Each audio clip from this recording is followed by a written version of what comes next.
No Politic Here.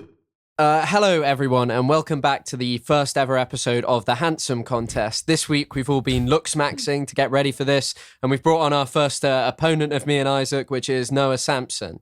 He may mog us. He's just told us he's taller than us, but it should be an exciting episode. So, yeah, welcome, Noah.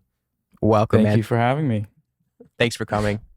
You guys are my two favorite YouTubers, so Dude, likewise. I'm a little nervous, honestly.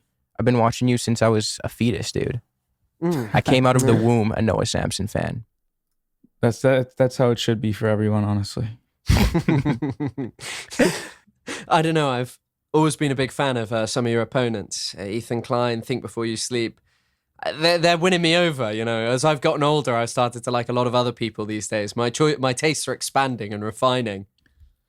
For pure entertainment value, all of the people I've ever made videos on, I'll pop into their videos and watch them and just be like, wow, this is fun. Like, this is, it's so amazing how different diverse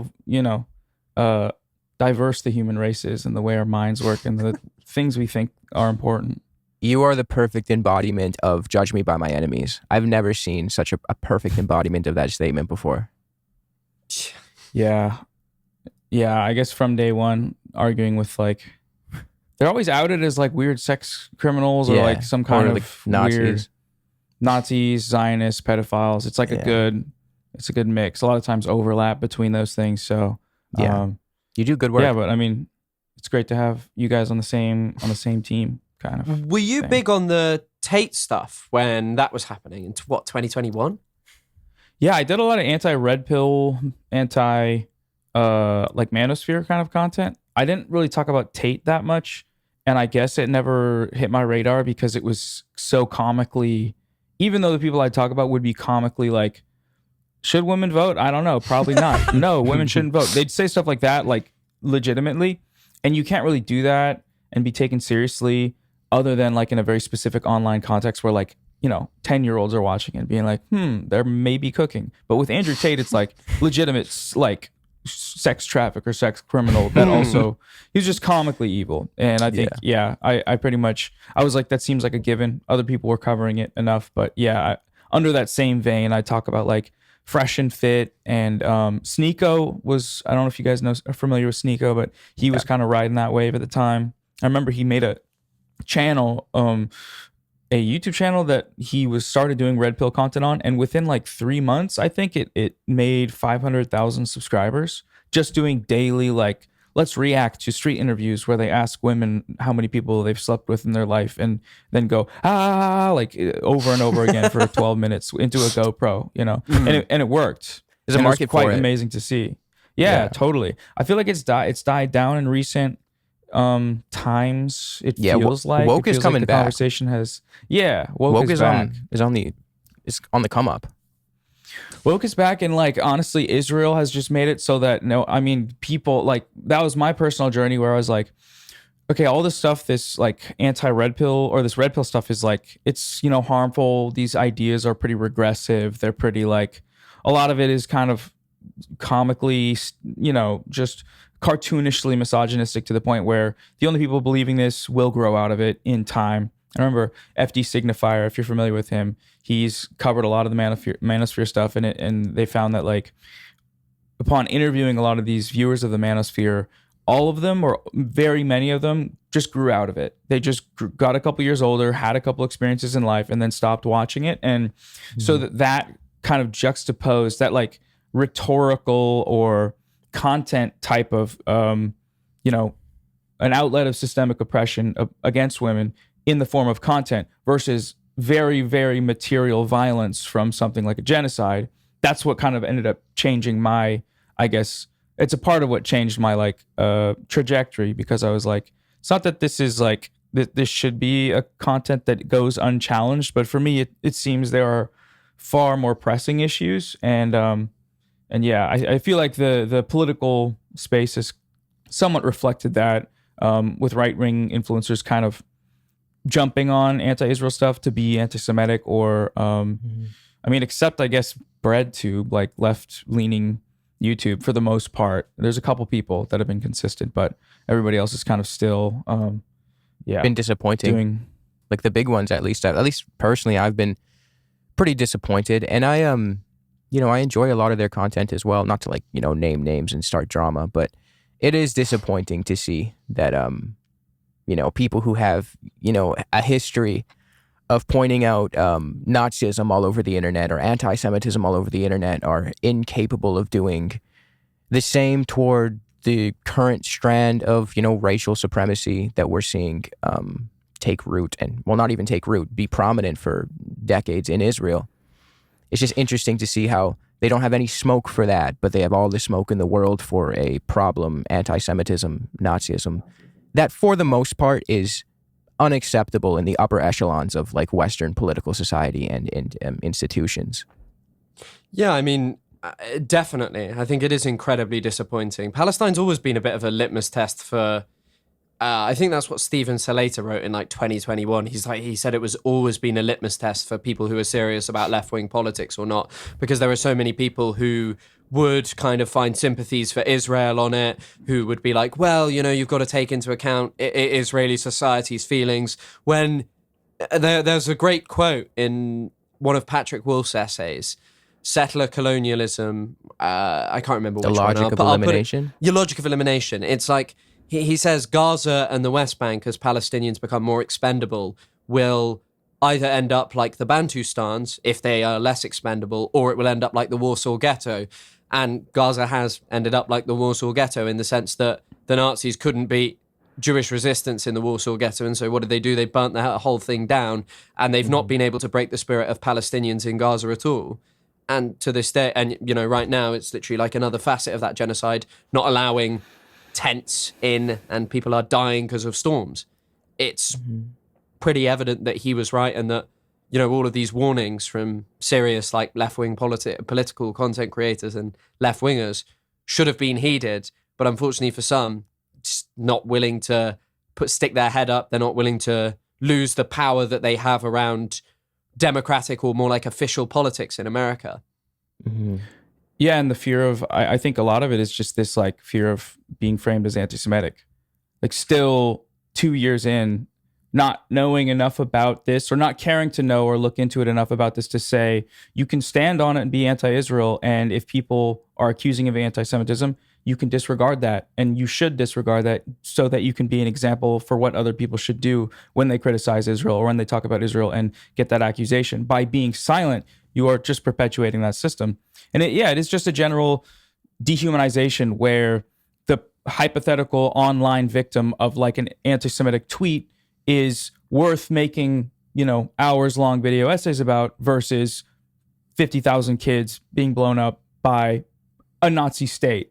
That's, I can stay silent on that. I can repost a couple stories. I can just step back. I've never been the type to say like, if you're not talking about this, then you are complicit, or if you are not, like, evidence of a lack of engagement is evidence that you are a Zionist. But as time progressed, it becomes clear where your priorities lie and who you view as, worthy victims, I suppose. And like you guys, go ahead, Isaac. Oh no, I was gonna say I think it's totally reasonable to infer or deduce someone's priorities by observing what they do and don't hold a spotlight to. Like there are people who will go on and on and on about anti-Semitism, screeching from their Bel Air mansions about how it's such a, it's ruining their lives. But at the same time, it's like you have a massive platform. Start talking about the Palestinians. Start talking about the all of the bullshit that Israel is committing against them, and stop like deducing it down to only the right wing in Israel, only Netanyahu in Israel.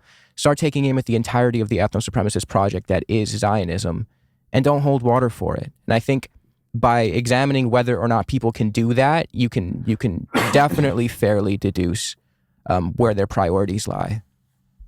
Yeah, and I mean, even 2 years after October the 7th, the Chancellor of the Exchequer in the UK, which is kind of like the equivalent of the Minister of Finance in like other countries, she was at like the Labour Friends of Israel, which is a bizarre organization to genuinely exist in politics, to call yourself proudly a friend of Israel, a straight up apartheid state, undeniably. Like when I was talking the other day with Lonabox, I was like, You think there's apartheid in the West Bank. There are 3 million Palestinians there. You know, if you are against it, it is an inappropriate crime against humanity. If you seriously want to play this ridiculous game of pretending that there is some kind of major difference with Palestinians in, existing in 48 Palestine, Israel proper, whatever you want to call it, Israel is still committing apartheid in your eyes. But she was even in Israel proper. Yeah, of course. I mean, I would argue that, but that's kind of the denial that people would use. But it's like you still are willing to concede there are millions of people subjected to apartheid, and like the Chancellor of the Exchequer, like a senior politician in the UK, is just at this Labour Friends of Israel saying we shouldn't be ashamed of being Zionists, and it's like there are 70,000 at minimum dead in Gaza. You should be very ashamed that you have supported and enabled that and have dehumanized people to a point where this is feasible or plausible, and the fact that there's no shame is just horrifying. Yeah.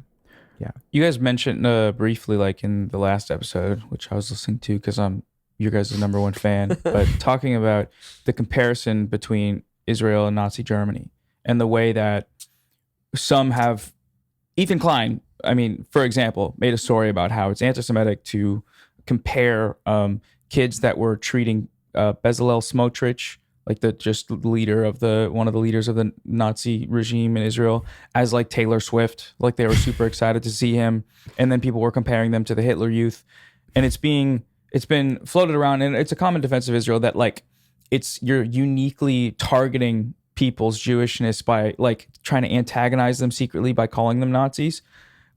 When in reality, it's just the structure of racial supremacist genocide. That's exactly what they're doing. That's what the Nazis did. It's a perfectly apt comparison. And like even, I guess, entertaining the idea that, maybe it hurts their feelings, so we should use a different metaphor. First of all, the metaphor is the most apt for a Western audience, of course. I mean, because of a lot of reasons in order to sustain Israel and to, it's the most like widely written about and understood immediately. If you say Nazis, that's like one of the pure evils of like government, of war, of genocide, of anything. So it resonates. But in order to, if you're going to entertain the idea that it's hurting their feelings and that you shouldn't make that comparison, then you are basically saying historical oppression absolves them of the possibility of committing genocide. It absolves them of the moral weight of participating in, expansionism on ethnic grounds. And that's, I mean, I don't know, we have the phrase like Jewish supremacy written down here, and Jewish exceptionalism is also one that's been kind of spoken on. And I think it is kind of this situation where if you're going to allow it to, if you're exempt from being made to being compared with historical examples of oppression, then I mean, you're just rationalizing current and future examples of oppression. So, and this only really applies to Jewish people, because the uncomfortable truth of the matter is the Holocaust also dramatically persecuted Romani people, Slavs, gay people, leftists. So if a Romani person went up to a Jewish person, I made this analogy last episode, but if a Romani person was, on an anti-Semitic tirade saying a whole bunch of, racist shit, had a Twitter page called Hitler, 1488, whatever, you would have no problem saying, okay, this Romani person is a Nazi. Cognitive dissonance aside, this person is a Nazi. That person still can fall back on the true claim that Romani people were persecuted in the Holocaust, but no one would really take that seriously as like a shield for criticism on their part. They wouldn't be able to, distance themselves from it and use that as like a protection. Yeah, I think there's also something really interesting that you said, Noah, and I'm not sure it's like a good or a positive thing, but Westerners bear in mind generally the images exclusively of the Holocaust. They don't really think about the images that came out of, Algeria, the things that the French did there. Sure, it didn't reach the same scale as the Holocaust, but, the same with the Congo, where 10 million people died, or British famines that were orchestrated anywhere, Ireland, so many places where huge Germany in Namibia. Germany, that's not even the first genocide Germany committed in that century. They did one in Namibia. that they denied for, for so long. I think there's still some maintenance of denial around that. And particularly the biggest case is Americans. Many Americans sit there and say, don't make that comparison when, as I'm sure most, if not everyone who's watching this knows, there is a long-standing link between the Nazis and the Americans. Hitler spoke in the unpublished Mein Kampf about his second Mein Kampf, his admiration of the American regime and how they were a race state that was like worthy of admiration. And I think in this, just briefly, if you saw the clip of Nick Fuentes on Piers Morgan making that comparison in reverse, America or like a theoretical white ethno state with Israel, and saying what Israel's doing in that regard is awesome. We want that. But he's also anti-Semitic, but he also hates Israel, them bombing children. So that's a little confusing, but at the same time, it's the same structure, right? Same logic. Tucker Carlson used to make that exact same comparison. Yeah, I mean, Nick Fuentes' views about Israel are, I don't really know what they are. And because he's more of like a classical anti-Semite, I think historically he just used to say, well, I know he said this, he said, I don't have a dog in that fight about Israel and Palestine on the Just Pearly Things podcast. A brilliant influencer of bygone times now, unfortunately. But on the podcast, you can check this. He 100% says, I don't have a dog in that fight. And largely his opinion has just changed because he's clearly seen the way the wind is going and gone like, yeah, I didn't like Jewish people anyway. So now there's a whole amount of people that I can kind of like poison the minds of and make them think that America is amazing and that Israel has ruined it. And like that's where the troubling anti-Semitism lies, the way that the American government behaves in terms of Israel, and the fact that there are so many people who still believe in the idea of America and can just be tricked into kind of believing Israel did this. Mm-hmm. Chris always says this pertaining to Nazism, and he boils it down to its fundamentals.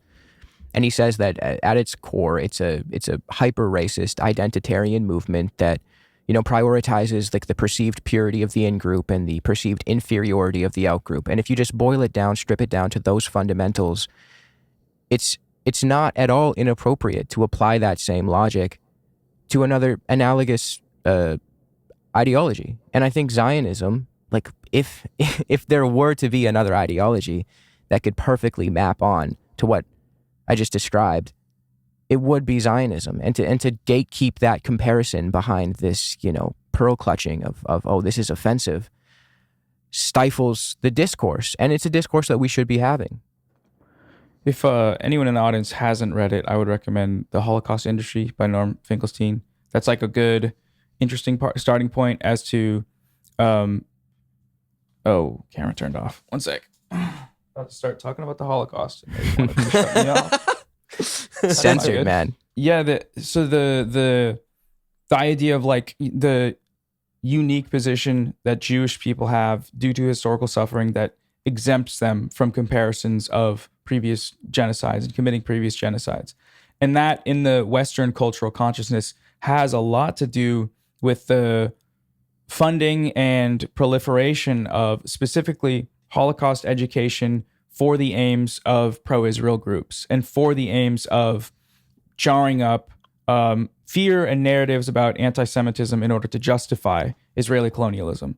And I think the one crazy statistic is that post-Holocaust, I think 10 or 15 years post-Holocaust, there were only 2 English language publications written about the Holocaust. I don't remember if it was Raoul Hilberg and one other author. And it wasn't until the 1967 war that, due to American power interests, things shifted immediately. Funding went into it, and so much research was done, and so much public research in terms of like when they would poll people before, the significance among Americans and among Jewish Americans as well of the Holocaust was so much lower than it was as soon as American imperial power shifted and said, we're going to ally with Israel, and these are the things that we are going to prioritize. And then tied up with most of these organizations are, the IHRA definition of anti-Semitism, which directly supports Israel.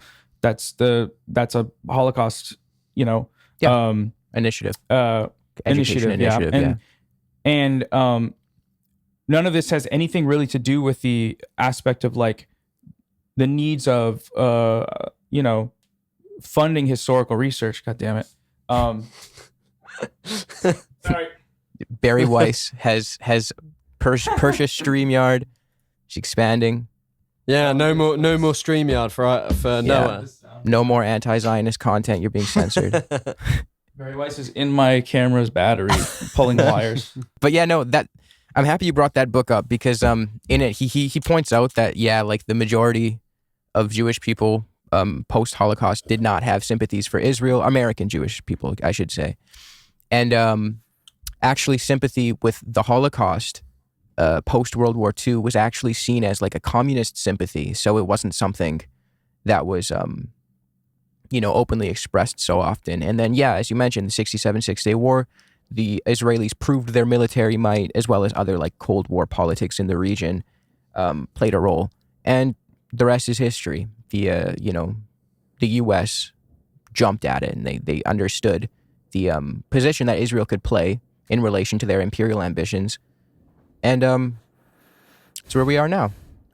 I think that also people want to kind of wash their hands of it, and that's such a major part of it. The way in which Nazism is viewed as like this unique, bizarre aberration that came out of nowhere, that was just this thing that was like bad and evil. In one of my favorite books about this, he talks about the Indiana Jones films, and there's 2 lines across, I think, the first and third one. And in the first one, he's like, snakes, I hate those guys. And in the last one, he goes, Nazis, I hate those guys. And in the film, they're basically, it might be actually the other way around, film-wise. But anyway, in the film, the Nazis are just like as evil as snakes. They're just like an evil bad guy for Indiana Jones to kind of conquer, and they're bad because they're evil because of their hubris rather than their politics. And I think that is one of the most important things to realize, because so many people wanted to be like, no, we weren't doing anything like this. And before the show, I was literally talking to Isaac about this. I was shocked to read this, and I shouldn't have been. But one of the things I learned recently was that the League of Nations couldn't agree on, after the First World War, on writing into law that all human beings were created equal, because Lord Balfour, who wrote the Balfour Declaration, which basically guaranteed the creation of a Jewish state in Palestine, which was an incredibly racist document, refused to say that a Central African person was in any way equal to a European person because of social Darwinism. And the fact that so many people want to pretend that the West are like awesome heroes, and that, we may have been a little bit bad, but this was just like a one-off thing that happened. This was all of Europe's crime. This was colonialism's crime. And I think that this is a problem when people act as if it is a unique thing, when it is a point of reference for, a society that has become so racist, where it is acting in a Israel is in a self-destructive, acting in a self-destructive way. I am sorry, finding a 2-state solution with the Palestinian people where you can get left alone by the international community, sell your bullshit liberal vision whilst continuing, racist policies against them, is a far better position to be in than engaging in a mass slaughter that has pushed you to this point of, being a global outcast. And I know it's a minute thing, but I don't know if either of you have seen this. 2 Eurovision winners, one from 1994 and one from last year, have returned their awards. 5 of the countries from Eurovision have pulled out. And apparently, I heard this the other day, 160 million people watch Eurovision. So many people are being denied their slop. And at this point, now Eurovision is targeting Noah. They're taking away his camera.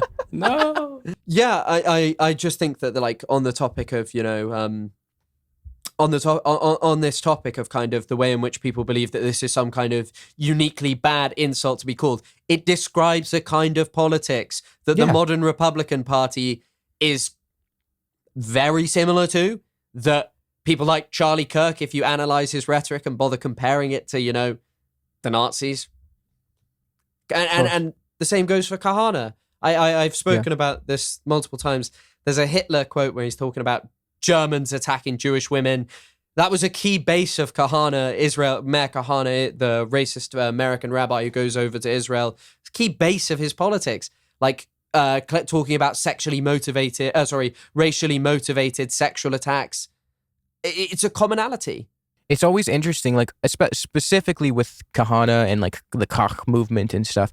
I'd be very interested to maybe present like a collection of like quotes of theirs to a, you know, someone who finds offense in the comparison between Zionism and Nazism, and ask them like, what do you call this? Like when Kahana is, you know, relating Arabs to animals and saying like, oh, we should go in there, turn the cameras off and like kill them all, or, you know, we went over it last episode.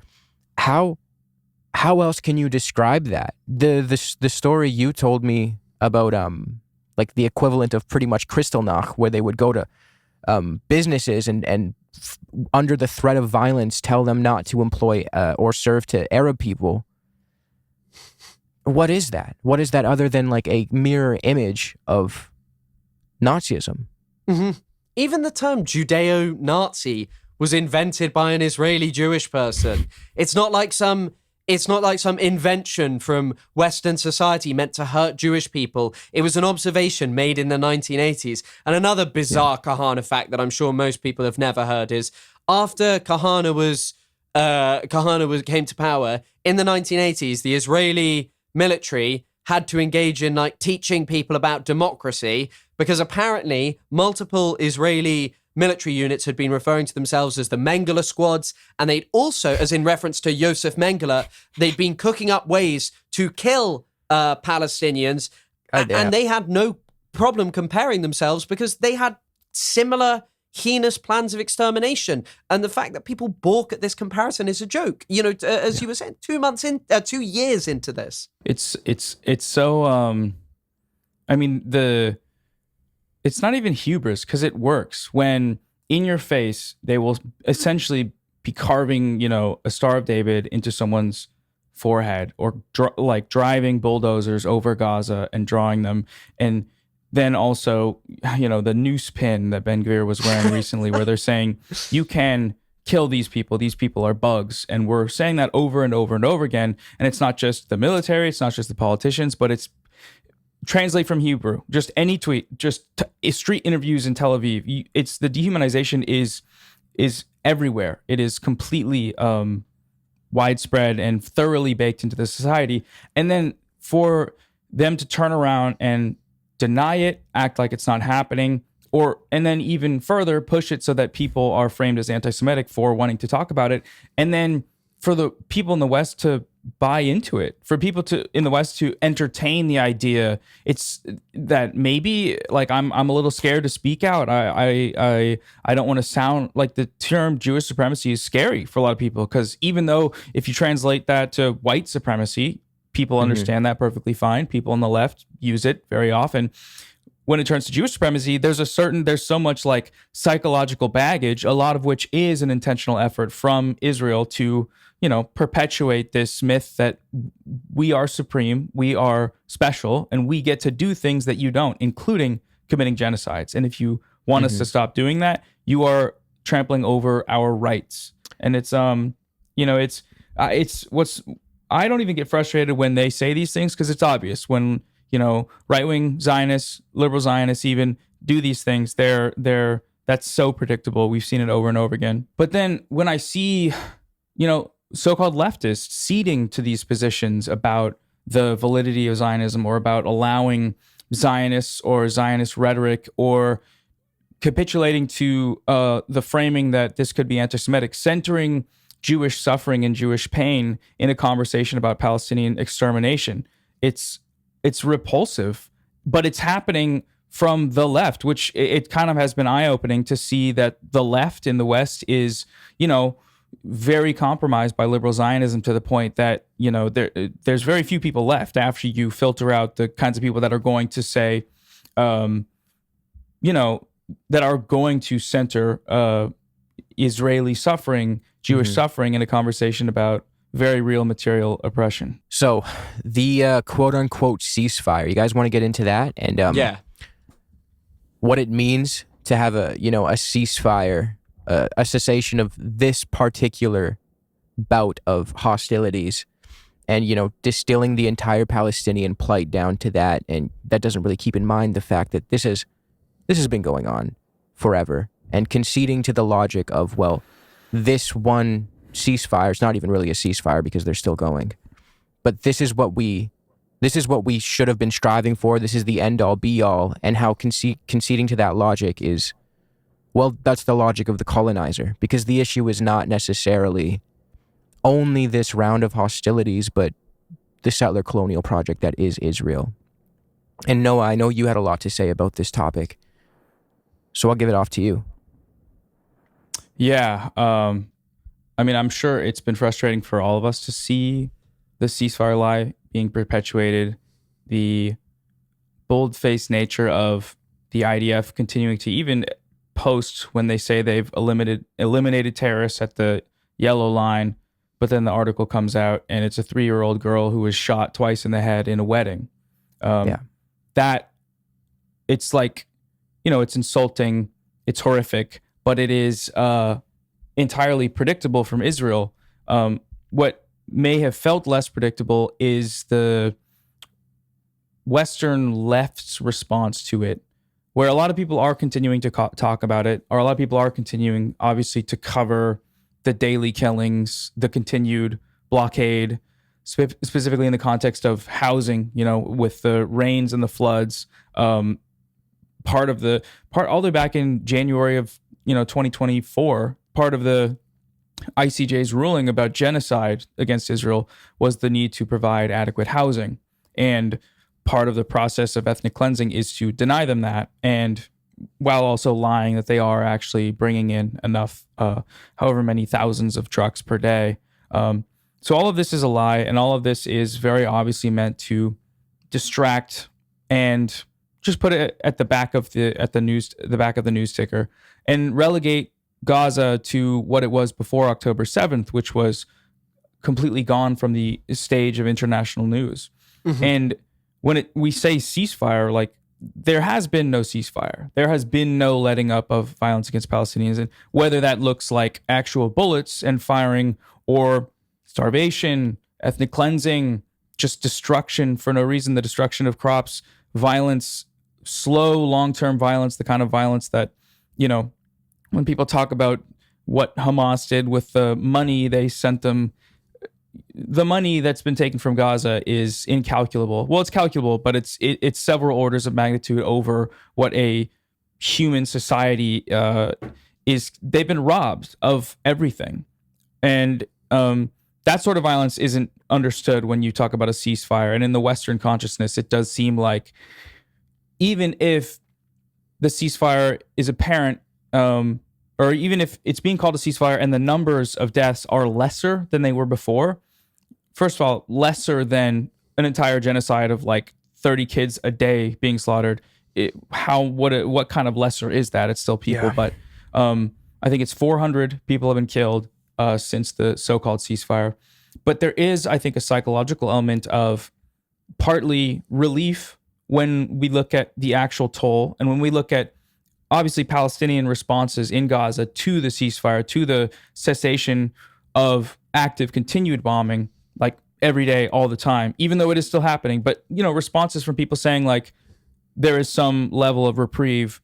There's footage of rebuilding. There's footage of people going back to school, and there's things that point towards an improved life. But then at the same time, we see, I guess that probably contributes to this feeling of like apathy, or this feeling of, this psychological sort of lowering of the importance of Gaza in the minds of even people, even I think liberals. Definitely the protests are, fewer. The online, the proliferation of news and coverage is lesser. And it's not really because the people that have been covering it have stopped. Most of them have continued. But I think the people that have been paying attention, maybe more passively, have said, okay, well, there's a ceasefire. And okay, when I read, mainstream coverage of what the ceasefire looks like, they frame it pretty much as Hamas is still there, and they're still bad guys, and they haven't laid down their arms, and they're, Trump's trying his best to make peace, but ultimately, the bombing is still targeting terrorists, and there's a lot less of them, and that's probably good or whatever.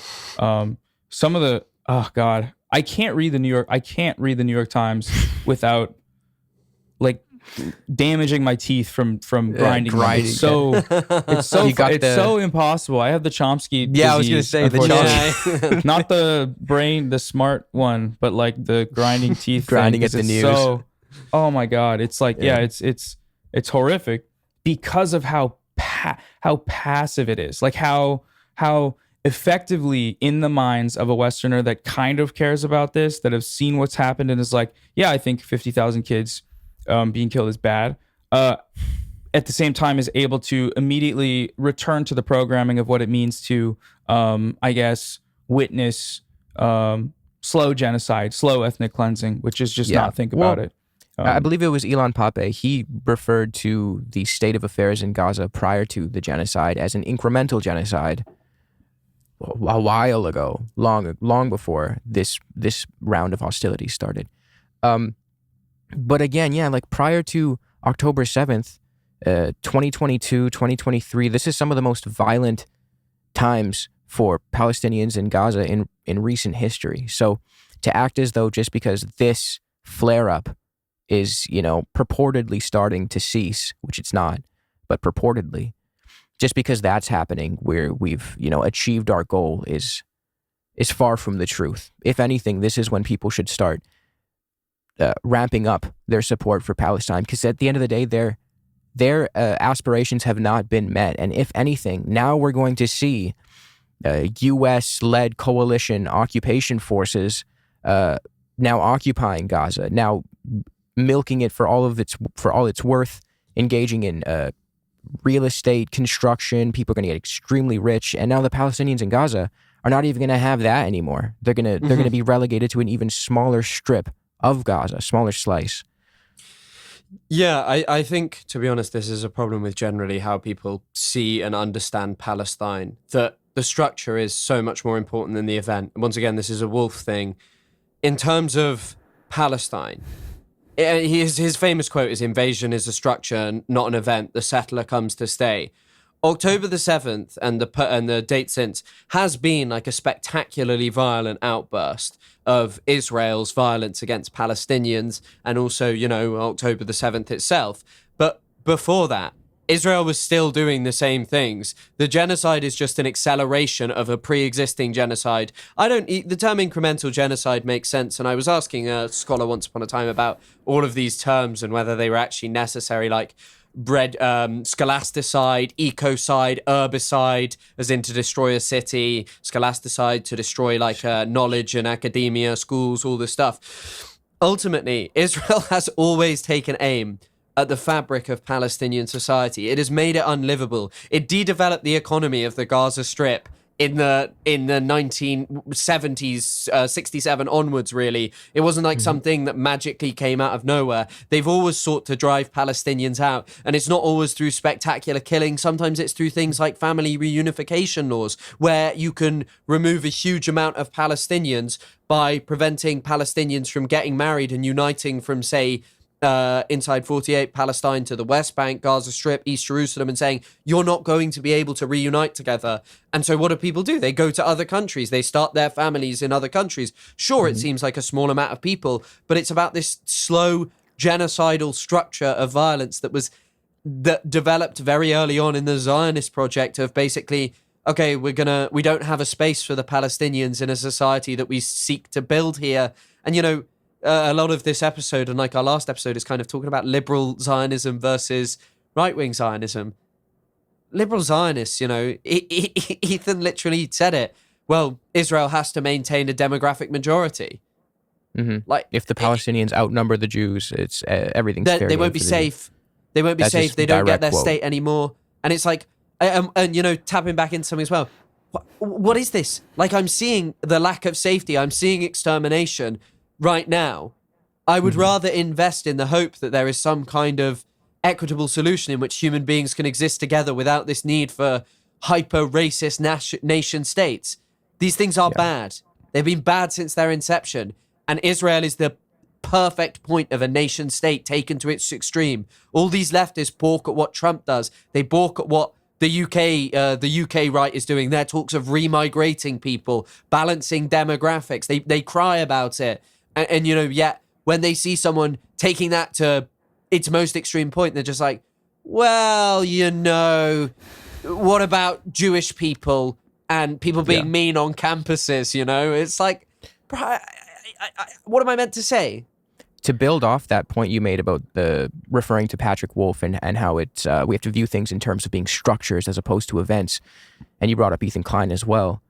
He has done that exact thing pertaining to the Nakba. He's acted as though it was one single event, one single day, and not an ongoing structure that persists to this day. His famous, or his now infamous, outburst, "Do you know what happened one day before the Nakba?" Brother, the Nakba is still ongoing. It's still ongoing. The Palestinians have not been yet able to return, even though that is an internationally recognized right of theirs. One of the events that played a huge role in founding the initial structure of like left-wing YouTube, of critiques on YouTube in video essays of right-wing politics, was the Charlottesville Unite the Right rally in 2017. That was kind of, I think Nick Fuentes was there, and the famous line of them carrying the tiki torches, all the white nationalists, was, "Jews will not replace us." Yeah. Now, these are like, Nazis. Yeah. They're also people, they're groypers. They're people with no systemic power. And what we were talking about demographic change in Israel, that's just Arabs will not replace us, enacted in policy, funded and backed by the most powerful military on the planet. Those are very different things. And this is why, in terms of priorities, kind of like what we were talking about earlier about what you choose to talk about, you can talk about rhetorical anti-Semitism. You can talk about racist tweets. You can talk about @Hitler1488 in your replies. But the fact that you haven't talked about 100,000 people being gunned down because Arabs will not replace us, the exact rationale of the rhetoric that you're hoping to identify, it says a lot about your priorities. It says a lot about who you are granting human agency to. And that's all I wanted to add. So, absolutely. No, I could not agree more. I think I actually sort of have a question here as well, which we were thinking about emotional responses before. How do you think you found this, like, emotionally, talking about Gaza and Palestine in comparison to the previous content you made? Because surely it must be very different, right? Yeah, it's the last 2.5 years or two or so years have definitely they've definitely changed me. But then it's gone in phases, I think, in terms of like how I feel about it and how it contributes to the things that I'm doing when I'm talking about it. And before I was trying to invest emotionally and invest, intellectually into critiquing online right-wing culture, critiquing online, regressive gender politics. But those things, the feelings that I have towards those, pale in comparison and pale in their effect on my, on like my soul or my psyche or whatever. Not to get mystical with it, but like on who I am in comparison to what I've seen, in comparison to witnessing a genocide and seeing it every day, and then learning about what that means and learning about what real power is and how real power backs that. And these old ideas, these regressive ideas of politics, there's, systemic structures that are maintained, but those systemic structures are not being re-amplified and being, pushing actual real material change in a direction because of Andrew Tate. Andrew Tate is popular because of larger structures in power that are moving in these directions in the rightward swing of politics in general. And so, after October 7th, it becomes this thing where I've reckoned with recently the fact that my actual feelings have changed over time, where sometimes I felt so fired up and so wanting to, talk about it every day and wanting to talk about everyone I see and being just combative with anyone that about any topic in person with my family and friends, sitting in a room where I know that if I've tried to talk to people about Israel, like I feel like I would sound a little insane if I'd break my silence at a party being like, did you know that Israel just today killed 100 kids with a bomb? That's not a socially acceptable thing to do, but it's all I think at times. Yeah. That's been all I think about. And I think that's it's an understandable reaction to what we've witnessed, but it's also not sustainable. And so, I mean, it's teetered from that to complete, like, to just pushing it away and being like, I mean, I'll do what I can, but this is, I don't know what to make of this. And maybe like that makes me weak, and maybe that makes me, a Western chauvinist for not being able to like maintain the emotional state to continue to advocate. But after a certain period of time of these emotions swinging, you come to a place where I don't know, I'm still working on it, but trying to see that there's a balance between advocacy and between emotional connection and your own emotional well-being, and that in the long term affecting, being the priority in terms of your advocacy. Like, you can't sustain constant misery, shame, and disgust and combativeness and viewing people as, complicit in this thing, if you want to actually do things that change and actually do things that like convince people and show people through information propaganda that what's happening is wrong. So yeah, I think like that is several orders of magnitude more intense and real emotions than before, which is not to disparage anyone that's still making, manosphere content, because, it's YouTube. Like, people make videos about whatever they want, but that's my personal experiences of it. And I know you guys haven't always made this kind of content necessarily, and have had other interests. So I'm curious if you can relate to that at all. Well, first I want to commend you on your transformation from anti-Redpill, which is still valuable content, but to becoming an anti-imperialist Chad. So it actually is really fucking cool, dude. I'm not going to lie. But also because, it's, like you said, it's psychologically draining work, like to research for these types of videos and read and script write and be immersed in the devastation that is studying Israel and Palestine. It's not for like the faint of heart. It can get extremely draining. It's not, and I have a faint heart, and that's the issue. It can ruins me, and you can tell. I don't know. I'm such a softie that it's like, damn. I wish I was. I mean, I've heard Finkelstein talk about how he just doesn't look at the pictures; he just reads the reports. It's probably a good place to start, I think, for a lot of people. But yeah. I think there's the only interesting take I've ever heard about images and the problems with them is, if you look at the images, sometimes you imagine the trauma is your own, and you do experience trauma in seeing how awful some of the images have been out of Gaza. And it's so hard. And there are some that are seared into my brain forever that anytime I mention that, they instantly come back and I can see them and I can feel them. But at the same time, I get to switch off my phone. It's not my trauma. It isn't. I'm not the person living it. I don't smell death. I don't exist in Gaza in the constant fear of death with the drone humming above you. It's not.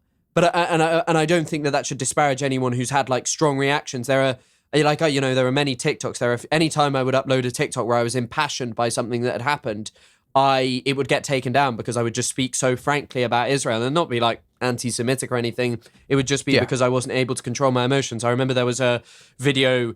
It was someone being thrown off a building in the West Bank, like an incapacitated Palestinian just thrown off a building. And it's just like, my God, like, how is this a real thing? Like, how is this a real thing that I'm witnessing? And, it will count for nothing. The Palestinians in the imagination of most people will be the barbarous savages who committed a kind of violence that was unparalleled by Israel. Israel could never do something like that, October the 7th, they did these unimaginable violences that most of us don't even understand. The only thing I think I have that is, I guess, probably different from both of you is I studied this at university, so the people around me were from the region. Their lives had been dedicated to this, Palestinians, people from the Middle East who'd had their hopes dashed in 2011, people from different spaces and places. And I remember I asked a lecturer, I was like, how do you read this stuff? I can't remember what I was reading at the time, and just not feel like abject misery or the kind of thought that there's no chance of like a victory. And he was kind of like, I think it's about hope. I think it's about maintaining hope. And I won't be blindly hopeful that someone will save the world. And I think that's a thing of our era. There's a reason that superhero films are so fucking popular, that we have so many crises around us and people like to imagine them being fixed by one individual flying in and fixing it. but that's not going to happen. But I still think we have to maintain hope that there is something else out there. And I think, we can invest in Palestinians in many ways. Like, Palestinians have stood in the face of this structure, this death drive, the Zionist death drive, for decades. They have lost and suffered so much, and yet so many people are resilient. They stand up and they affirm life in a place where Israel has only ever offered them death, be that physical or cultural, Your favorite Sardinian has a quote about this. The maintain the pessimism of the intellect, but the optimism of the will. Like you don't lie to yourself. Shit is fucking grim, but you keep doing it out of a sense of hope, out of a sense of justice, and you keep advocating.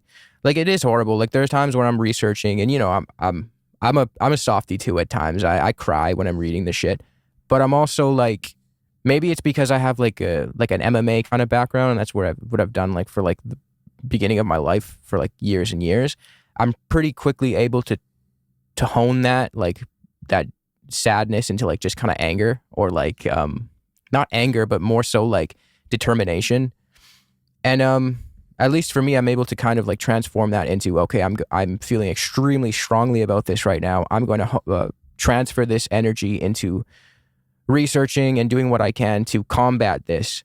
But again, like Chris says, I can shut my laptop, and at the end of the day, I can go to bed in my warm bed, and I don't have to worry about like the flooding in Gaza, or if I'm gonna eat tonight, or whatever it may be.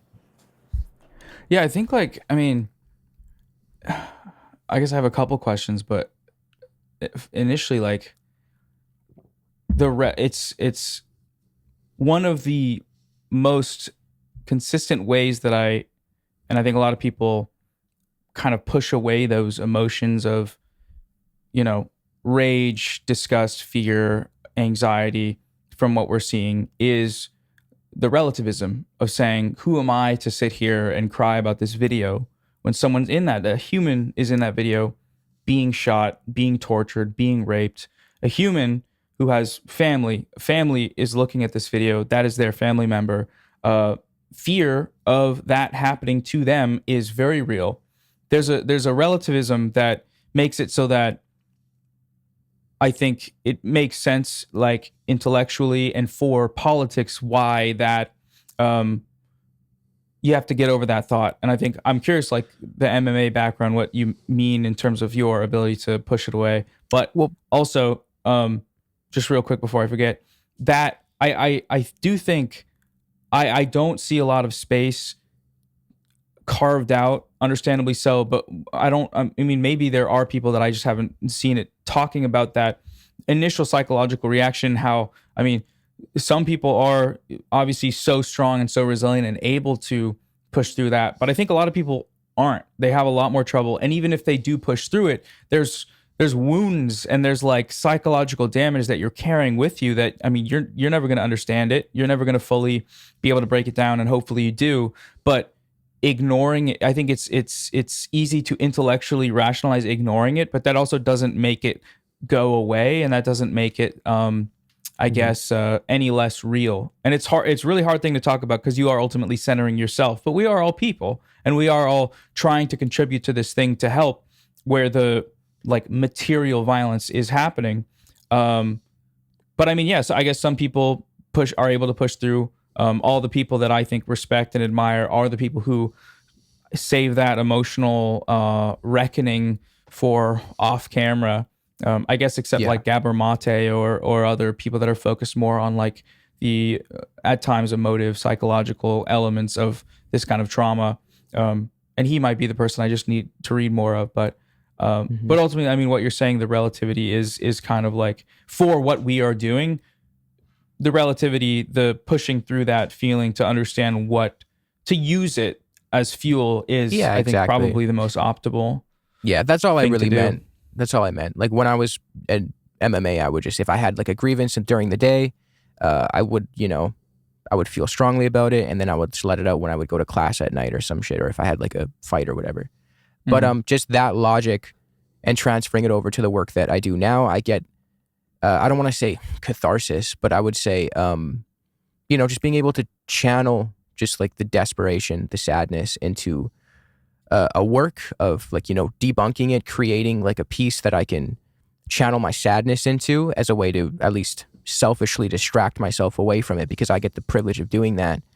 But yeah, I agree with what you're saying about how it's really hard to talk as like creators in the first world about how our psychological feelings pertaining to this, because it just pales so far in comparison, and it's an uncomfortable thing to talk about. But it is true, like we can ignore it. It doesn't really go away, the fact that it is like very psychologically scarring and uncomfortable work. And I think just real quick, beyond like creators, I think viewers, like people that we are wanting to pull into the fold, change their minds, more likely.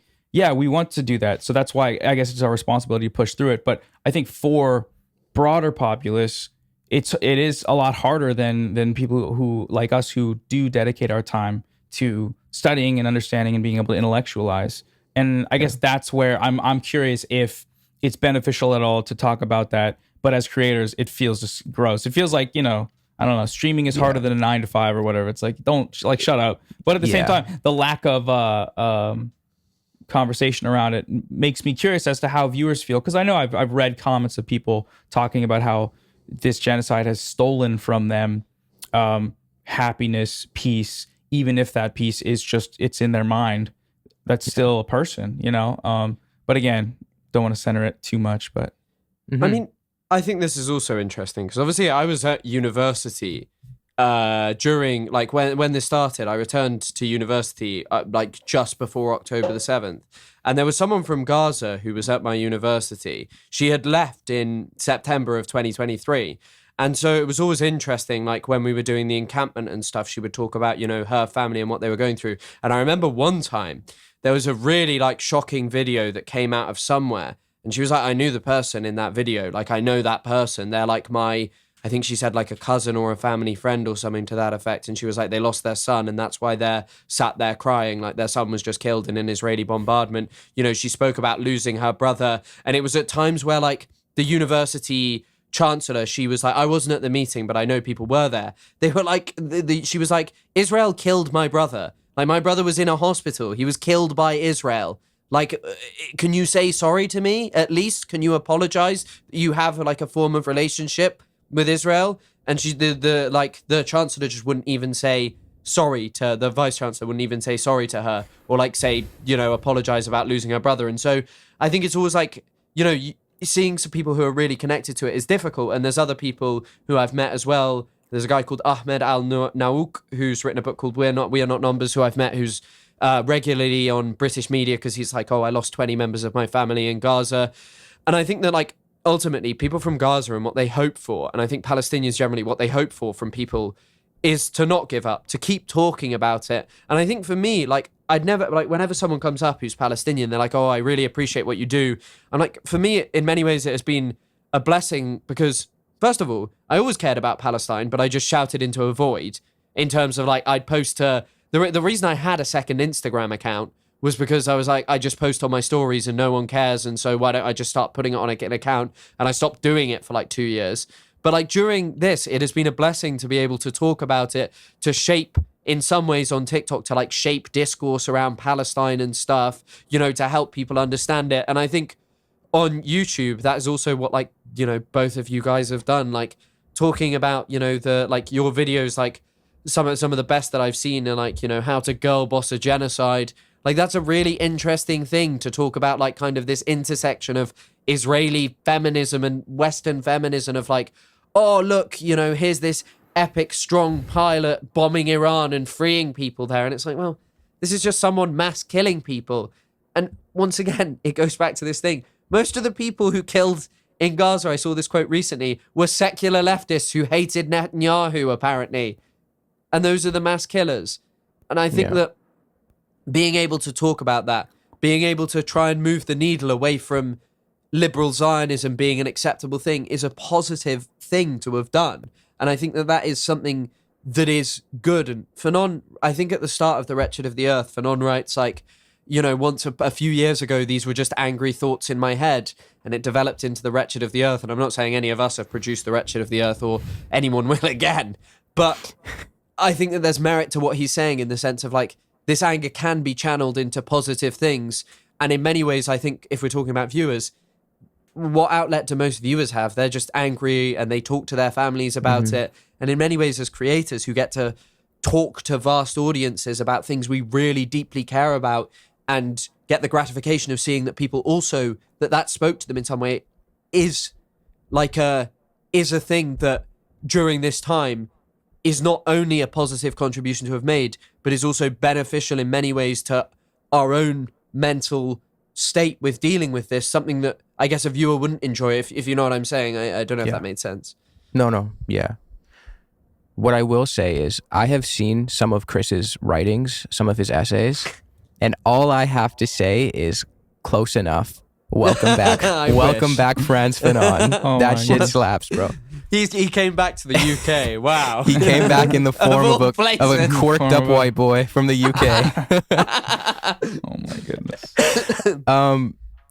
I was gonna say, we are gonna get to this Ethan Klein lawsuit stuff, but before we do that, do you want to talk about just the state of affairs in Israeli society, the shift?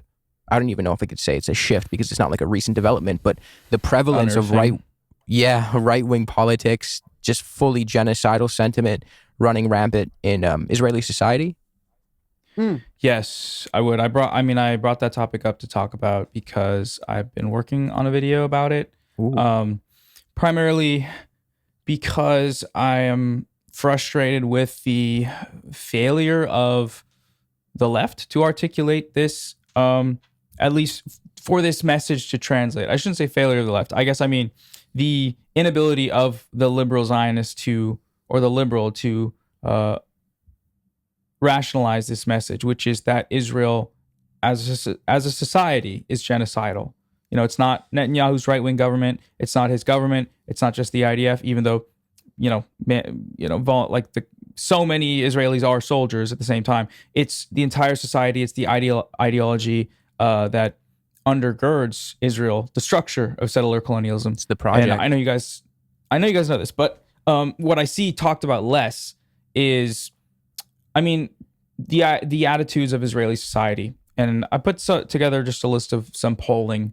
And I know there's been some reporting on this, but it's often left out of the conversation. There's so many angles we could talk about the racist Nazi-like society that is Israel. I know you guys talked about the political situation and actual political parties, and I want you guys to weigh in on that. But just in terms of the attitudes, we've seen footage, we've seen the clips of street interviews where they're saying, kill them all. Gazan mothers are not the same as mothers. They don't love their children. They want them to die. We've seen, there are no innocents. There are no, like, the children are ticking time bombs. They're growing up to be terrorists. We've seen the footage of that. I think that stuff goes viral because it is absolutely self-evidently insane. And it's also said with such a disregard for what it is that they're saying. Because in Israel, a lot of times people that are saying these things don't see it as an issue. Yeah. The dehumanization of Palestinians is ingrained and across the board. That's why there's policies in the IDF. They're trying to get them to stop filming stuff and posting on social media because this stuff is normal in Israel. Thank you, and when you post Destiny. something on social media, thank you for the help. I saw Chris's smile. I was like, I know what he's thinking right now.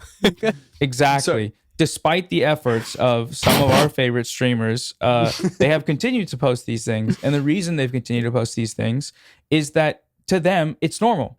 Like, that's one thing I didn't really, I guess, realize when I see this footage, where I see these photos of them, dressing up in the underwear of the Palestinian women they've killed or ethnically cleansed.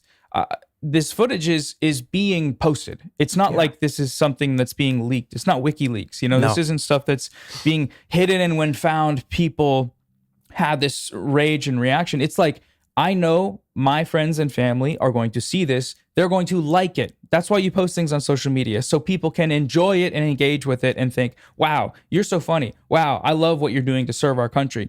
When you're just live streaming a genocide. So there's a psychological disconnect there that is so hard to rationalize and hard to even understand. When you see the post, you're like, oh, this person's crazy racist. But it's not like they're being outed for old tweets. That's a new tweet. They just tweeted that. That's a Instagram story you can still watch. It's not archived. This is right now, which is what's so, insane.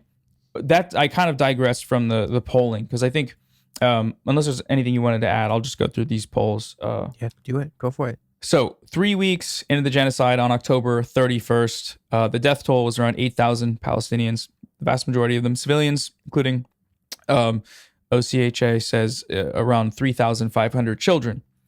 So at this time, 57.5% of Jewish Israelis said that the IDF was using too little firepower in Gaza.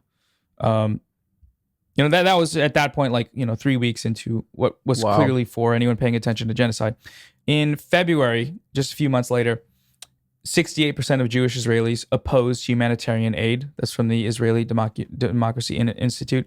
That was when 30,000 people had been killed, 12,600 children. Just a couple months later, Pew Research found that 39% of all Israelis thought that Israel's force in Gaza was about right, and 34% felt that it was not far enough. And again, the death toll at that time was 33,000, most of them women and children. Yeah. And I shouldn't say women and children, most of them civilian, right? Because that sort of leaves out the men in Palestine and the resistance fight. Yeah, I don't know. So that number, earlier, one of the polls stipulated Jewish Israelis. And you guys could probably speak on this, but the evidence of apartheid is very well articulated in a lot of these polls because the divergence in Israeli Jewish attitudes versus Israeli Arab attitudes, quote unquote Israeli Arab attitudes, which is the sort of Israeli rebranding of Palestinians living in Israel, is it could not be further. So this statistic from that Pew Research poll, the statistic from Israeli Jews about the amount of Jewish Israelis that felt Israel had gone too far in what was already the ICJ had concluded or had ruled a plausible case of genocide, 33,000 killed, was 4%. 4% thought genocide was too far. Israeli Arabs, Palestinians living in Israel, said 74%. So that's polar opposite views, right? So obviously this sample size is probably similar to a demographic majority. I don't know what the exact percentage is, but it's 20%. 20% are Arab or 20%. Palestinian. And so, and that just continues in these polls. In July, 66% of Jewish Israelis. This was believe that it was actually Palestinians who want genocide. That was when over 38,000 had been killed. And that kind of shows, I guess, a little bit of the rationale where while committing a genocide, you have to rationalize it in some way. So you say, well, we're genociding them because if we don't do it, they're going to do it to us. If I don't steal your home, someone else is going to steal it. That Jacob famous video. Jacob stealing Mohammed El-Kurd's house. A year into the genocide, in October of 2024, a Globe's poll showed that 22% of Israelis oppose any humanitarian aid from entering Gaza. 44% support aid only with hostage conditions. 27% support aid as needed, but the poll specified that this group was motivated by the desire to redeem Israel's image internationally. And that's another thing you notice a lot of these polls, that they sort of, a lot of times they won't translate them from English, which I think is intentional. Other times they will relegate towards the end the motivations for their answers for these questions. So which poll was this? Give me a second. So a big story in September of this year was that Israelis were done with the war. Israelis want the war to end. They want peace. They want, they're coming to the table, right? Israeli society. But so it was 66% of Israelis said that the time has come for the war to end. But the reasons are very important, right? And we can go down this list. But so the reasons why Israeli Jews said they wanted the war to end, 50% of them was because of the hostages. The fighting endangered the hostages. 16% said that the war had already accomplished the majority of what is possible. 14.5% said that the economic and social damage is too great. 6.5% said that they wanted to halt the deterioration of Israel's international standing. So this makes us look bad, right? Yeah. How many cared about Palestinians? Yeah. 2%. 2% said cease harming residents of Gaza and begin reconstruction of the Strip. So they don't care. They don't care. That percentage was, I think, up to 17.5% for Arabs in Israel. I don't know what the portion of the overall stat is, but 2% is that's a genocidal society, right? That is purely bought into this national project of wanting to kill and ethnically cleanse. Or if they don't, I think this poll is most indicative, they just don't care. They don't care if that happens, as long as it stays off their doorstep, as long as they can still party on the beach in Tel Aviv. That is fine with them. They just don't think about it. And when asked about it, you can tell they don't think about it and they don't care about it. And that's where this goes so far beyond like any idea of like regime change or any idea of like voting out Netanyahu, which won't happen, first of all. But also, if it did, the reasons would be something similar to this, which is that, well, he harmed Israelis. So but that's the major protest movement against him that's cited as most Israelis oppose Netanyahu. It wasn't that the far right were abusing Palestinians. It wasn't that Netanyahu was doing bad things towards Palestinians. They elected Sharon after Sabra and Shatila. It was because he wanted to do judicial overhauls to potentially bring the country closer to halakha law. The fact is the level of opposition against him is not how people portray it. They are not so much against the policies of walls, the destruction of Palestinian life and society. They are just against Netanyahu being surrounded by far-right figures who make them look bad and might engage in judicial overhaul. It's not this hatred of what Israel is doing or this upset and, difficulty with rationalizing it. They don't really care about Palestinians beyond... And the only ones you do get are like platitudes of, I want peace for both peoples. Tom Segev said this in a recent article, like a nearing 90-year-old man who's lived in Israel since he was born. He's like, I realize that there's just not actually really that big an opposition to Netanyahu. Like Tom Segev was like a liberal two-stater most of his life. Yeah, Finkelstein has said that too. He said it's a lunatic society. That's his words. It's a lunatic. Not just a lunatic state, it's a lunatic society. There's a book by someone I bring up a lot, Tikva Honi Parnas. She fought in the Haganah. Actually, she was in the Palmach. I figured out after our last episode, Chris. But she has a book about liberal Zionism. And like her big thesis in it, or one of the things she reiterates time and time again, is when it comes to Palestinian rights and when it comes to Israeli expansionism, so say like settlements and just the brutality required to uphold an ethno-supremacist project, the left and the right in Israel are in lockstep. It's just when it comes to, say, disagreements pertaining to religion or like taxes or economics, then, they have their disagreements. But when it comes to building those settlements, the left has, or the labor in Israel, has played their role, built tons of settlements, done nothing to dismantle them, done nothing to really freeze the process. They just pay lip service to a potential two-state solution, which they don't even really want to bring about in the first place. As I mentioned the other day, I think Begin said, I won't wink at the settlers, talking about as in what had happened before, because towards the end of Rabin's first prime ministership in Israel, Yitzhak Rabin, 1974 to 77, the settlement building accelerated massively. They hid it under this logic called stockade and watchtower, is what their generation was basically referred to. They were like, right, we're going to build a set amount of settlements for military purposes. I think there's a Chomsky quote about how it's all bullshit about the Jordan Valley and stuff, that it's not really defensible, and the idea you'd need settlements or that they'd operate in any way to do that is farcical. But in the context of, in the context of the labor movement did all of this. Yeah. The labor movement was happy with this.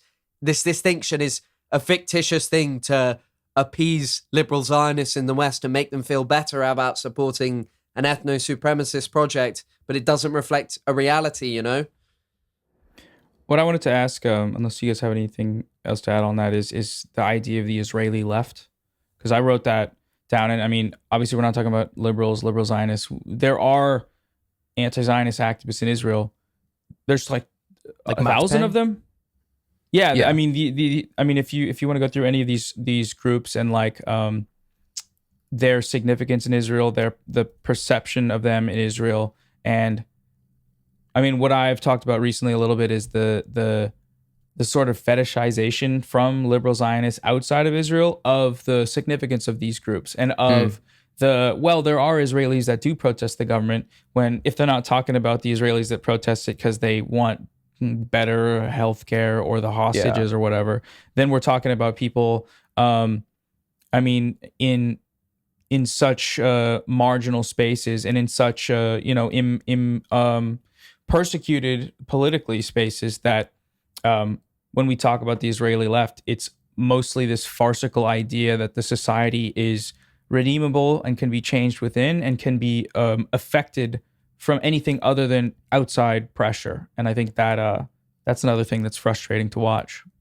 The Israeli left, like Matzpen, I guess, or groups like that, like the revolutionary socialist, anti-Zionists, to point to them and, conjure up this image of, oh, those are the groups that are going to change Israeli society. But if you look at what they stand for anti-Zionism. So if they were to actually achieve their goals, like the enacting of an anti-Zionist worldview, specifically in Israel, then what makes Israel would cease to exist, and it wouldn't really be Israel as we conceive it. It would be an anti-Zionist state. The thing that makes Israel so pernicious is that it's Zionist, it's ethno-supremacist and exclusionary.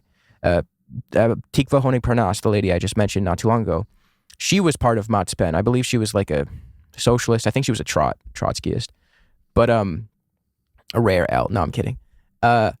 She was like an anti-Zionist. So if a liberal Zionist wanted to point to her and enact her worldview, then Israel as we understand it would cease to exist.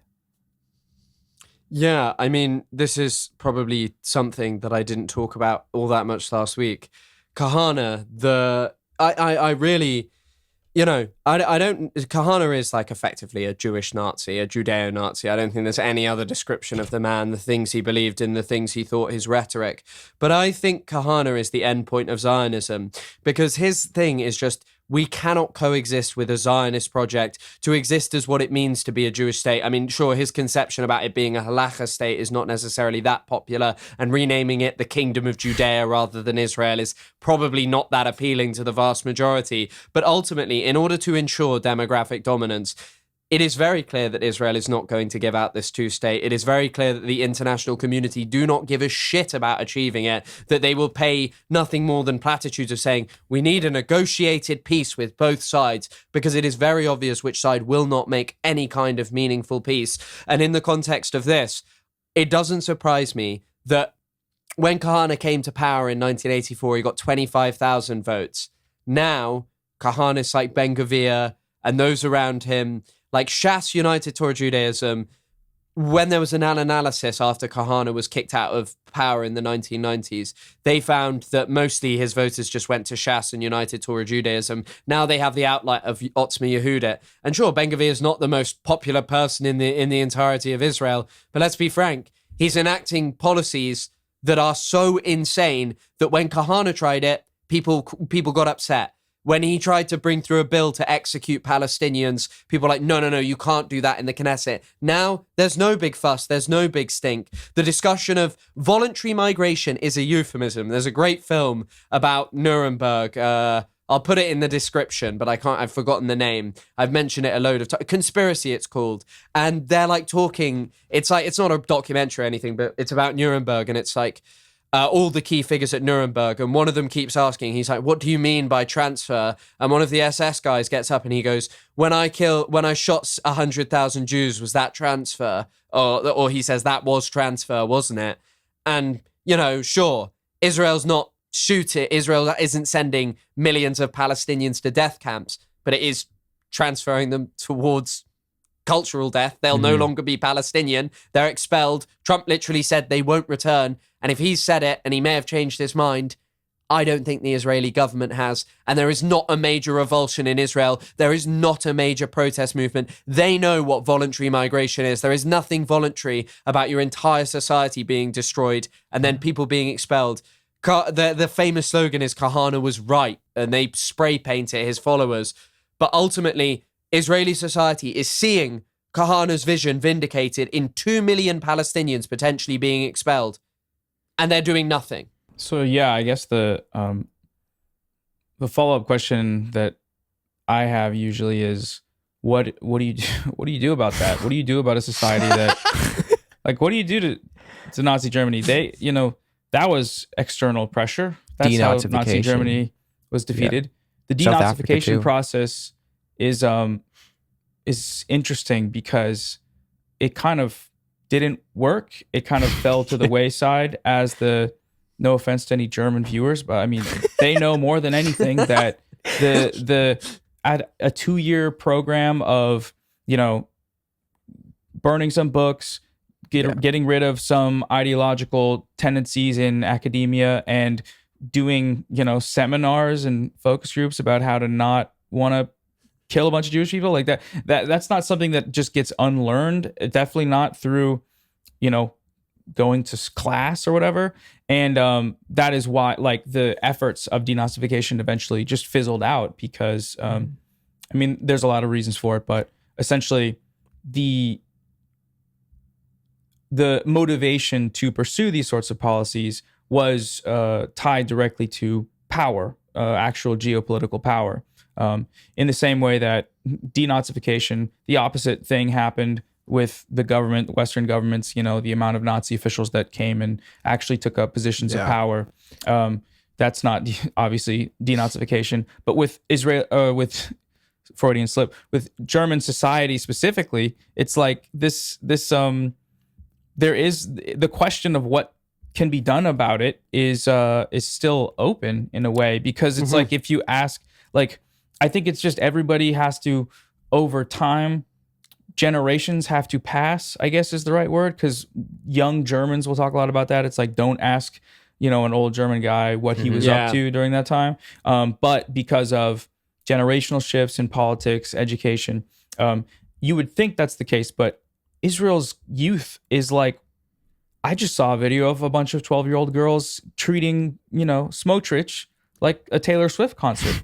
That's not doesn't give me high hopes for the denazification, the slow death of right-wing politics, because it's not like it's some ideological, implicit thing that everybody signs onto. It's like, this is why your state exists, and in order to rationalize psychologically what you've done, what your state has done, and what you continue to do, you have to tell a lie. You have to say that these people aren't human, and it runs, in a lot of ways deeper than the ideology of Nazi Germany, which is what's kind of freaky, because it's like, well, what do you do?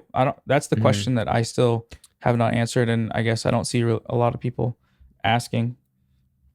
I'd say you're wrong about that. I'd say Germany's doing brilliantly right now. Nothing problematic's going on there. They haven't got a re-rising of the far right with all of their logic and commentary about Jewish people transposed entirely onto new others, who are apparently engaged in an evil Islamo-Marxist plan to take down the world. That's not happening. I think, to give it a simplest answer so I don't keep on talking, I think it is just like abandoning capitalism and the world as we know it. I was going to say these things keep fucking cropping up because in societies that are not offering human beings decent enough existences, there's always going to be a base of people who are just like, right, time to blame the other for the destruction of our society, right?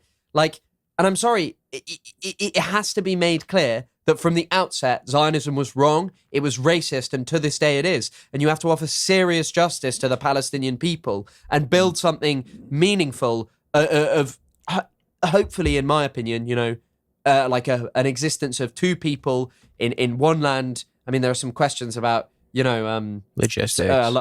Logistics, and a lot of people people act as if it's implausible that, Israelis have been there for 75 years. 1 million Soviet Jewish people, some of whom who weren't even Jewish, moved there from 1990. You know, by the way, the B'nai Menashe we talked about, didn't realize this. Do you know the leader of their community believes that they're Jewish because it was revealed to him in a dream? That's so awesome, dude. They have more of a right to live in Palestine Mormon than coded. Palestinians. But yeah, I mean, I'd love to hear your answer as well, Isaac. What you? Well, have to I was say going on to say that, like, fundamentally, it's the same thing. I at the risk of sounding like too much of an annoying Marxist, I was going to say, like, the denazification efforts in Germany, and even like the dissolution of like the apartheid structure in South Africa. If we look at the shortcomings of both of these periods, you see in South Africa the replacement of apartheid with a sort of neoliberal apartheid, like the pockets of wealth that were owned by the small white minority remained with them, and now you have like this very powerful ruling class that is a direct remnant of the apartheid. And then you look in Germany, and denazification only works so far as, like what Chris said, you address the fact that there is always going to be like this other that fascism relies on, and through a capitalist mode of production, you create the pretext or the pretense for people to be able to point to this small group of people, or whoever it may be, even if it's not like the ruling class. It often isn't. It's a scapegoat. So you create those pretenses, and without like the disillusion of like a capitalist structure, I don't see how de-Zionization efforts don't take a similar path. Sorry, the reason I started smiling is, He have threw me you off seen there. have you seen the video of Julius Malema, the leader of the economic freedom fighters? Have you seen it, Noah? He said I don't think yesterday, so. he was like, America are going to ban me. Why do I care? I'll go to Nigeria. Why would I want to go to America, a country that makes you eat burgers and makes you fat? And then he goes, when I can have jollof rice. And then he goes, yum, yum, yum. It's a brilliant video. But I think that's, by the way, also, just like that point there, like people act as if, and maybe you can make a link between the ceasefire as like nothing. Ceasefire is much further than liberation than the abolition of apartheid in South Africa. But like the failure of apartheid South Africa is literally the enshrinement of private property that loads of people who accumulated huge amounts of wealth. And it's funny when people fucking talk about a one state and they're like, where's everyone going to live? Instead of like, actually probably the more complex questions are, what do you do about Israeli society? Who's going to where there own are- what? Who's going to own what? But also, Yeah. what do you do about someone, right, who owned a weapons company like Elbit Systems, or who made a surveillance company? Their money is entirely reliant on the Palestinians. Like off Lavender. the back. Like Yeah. billions and billions of dollars. Well- that has to be redistributed, taken off them instantaneously. You're looking for the money, go and take it from these fucks who've done these horrible things. Because that's a whole business. That's an entire business, a set of businesses is creating surveillance tech, weapons, and testing them on the Palestinians that Israel oppresses, and then selling that, tested equipment, surveillance technology, AI, to other oppressive governments. So if you dissolve the apartheid structure in Israel, all of a sudden that market, potentially ceases to exist. It's seemingly what Epstein was doing with, according to Dropsite News. This is what Epstein was doing. He sold surveillance tech developed during the first and second intifada to the Ivory Coast so they could manipulate their population and do an authoritarian crackdown. Like, it's Insane. not just... Yeah. Insane. It really is. And so I think, like, ultimately, it is a major societal change with a genuine truth and reconciliation that is major justice for Palestinians, Yeah. Insane reparations and repatriation. Are you happy to break your silence about the lawsuit situation? Are you able to? Yeah, I mean, no, I'm not getting sued. I was never getting sued. I guess that's where like the confusion is, that- because that, according to him, like you were about to fucking lose your house. You were back to the ropes. Yeah, I wasn't aware that people, because I thought I made it pretty clear in my video that he hadn't sued me, I guess because he continues to tell, because he sued those other people are assuming he sued me. But no, he just spent like 3 or 4 months kind of like harassing me and telling me he was going to take all my money and like make me, poor and make me on the street begging or whatever. And you could move in with me if that happens, by the way. Oh yeah, fuck yeah. Okay, I hope he sues me then. Fuck it. That'd be a party. That'd be so sick. Sorry to your Ethan, girlfriend though. I'd be taking all her time. It's all good, man. It's all good. She could sleep on the couch. Yeah. Cool. I mean, I guess it's like, I kind of knew that you weren't getting sued, but it's obviously like, there was like, I can imagine, the Iranians have like a clock that says this is the amount of time until Israel is destroyed. In his house, he had like a 24-hour countdown. He was like, Noah Samsen, retract your video. And it wasn't just like a little bit of like, oh, you're getting sued. I remember like a huge amount of podcast episodes, and also a fucking like Mutahar got involved as well. Some ordinary gamers.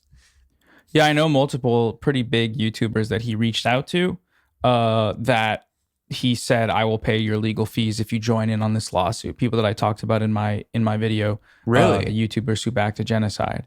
So yeah, it was a coordinated effort. And I mean, he paid a lawyer to write a cease and desist to telling me to take down the video or they were going to sue, or like, I mean, it was just a scare tactic.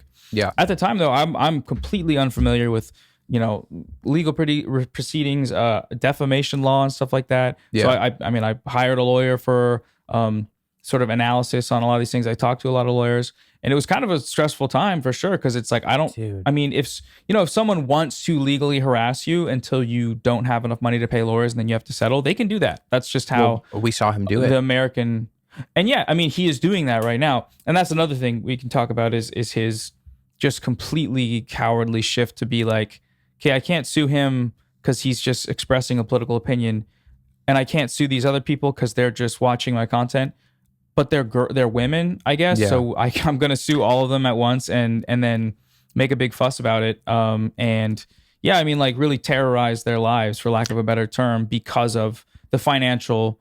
He has multiple businesses. They have their podcasts. They're just sicko weird fan base that like still, they're all like 24-year-old girls that are also now liberal Zionists and extremely parasocial. It's a very demonic place to like exist. But at the same time, that financial consistency allows you to theoretically legally harass people. But he did just lose that, big defamation lawsuit against, what's his name? Ryan Kavanaugh. He settled. He Ryan settled. Yeah, he settled. And he had sure. to pay.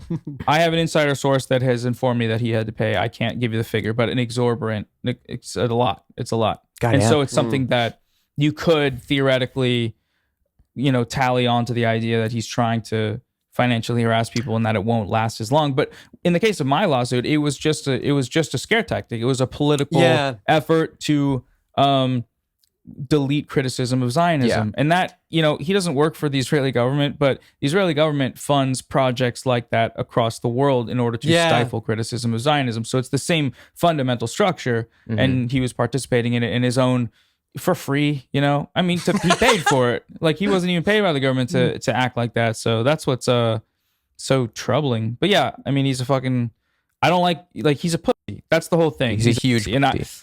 It's a gendered insult, but it's completely, it's pathetic. Like, it's very sad watching him sit. He's a weak, fragile man. Insult women, call them bitches, be so fragile, all in order for this ultimate goal of, and people have been speculating that it's to make Hassan pay these other creators to help their legal funds, so then he would be financially harming Hassan.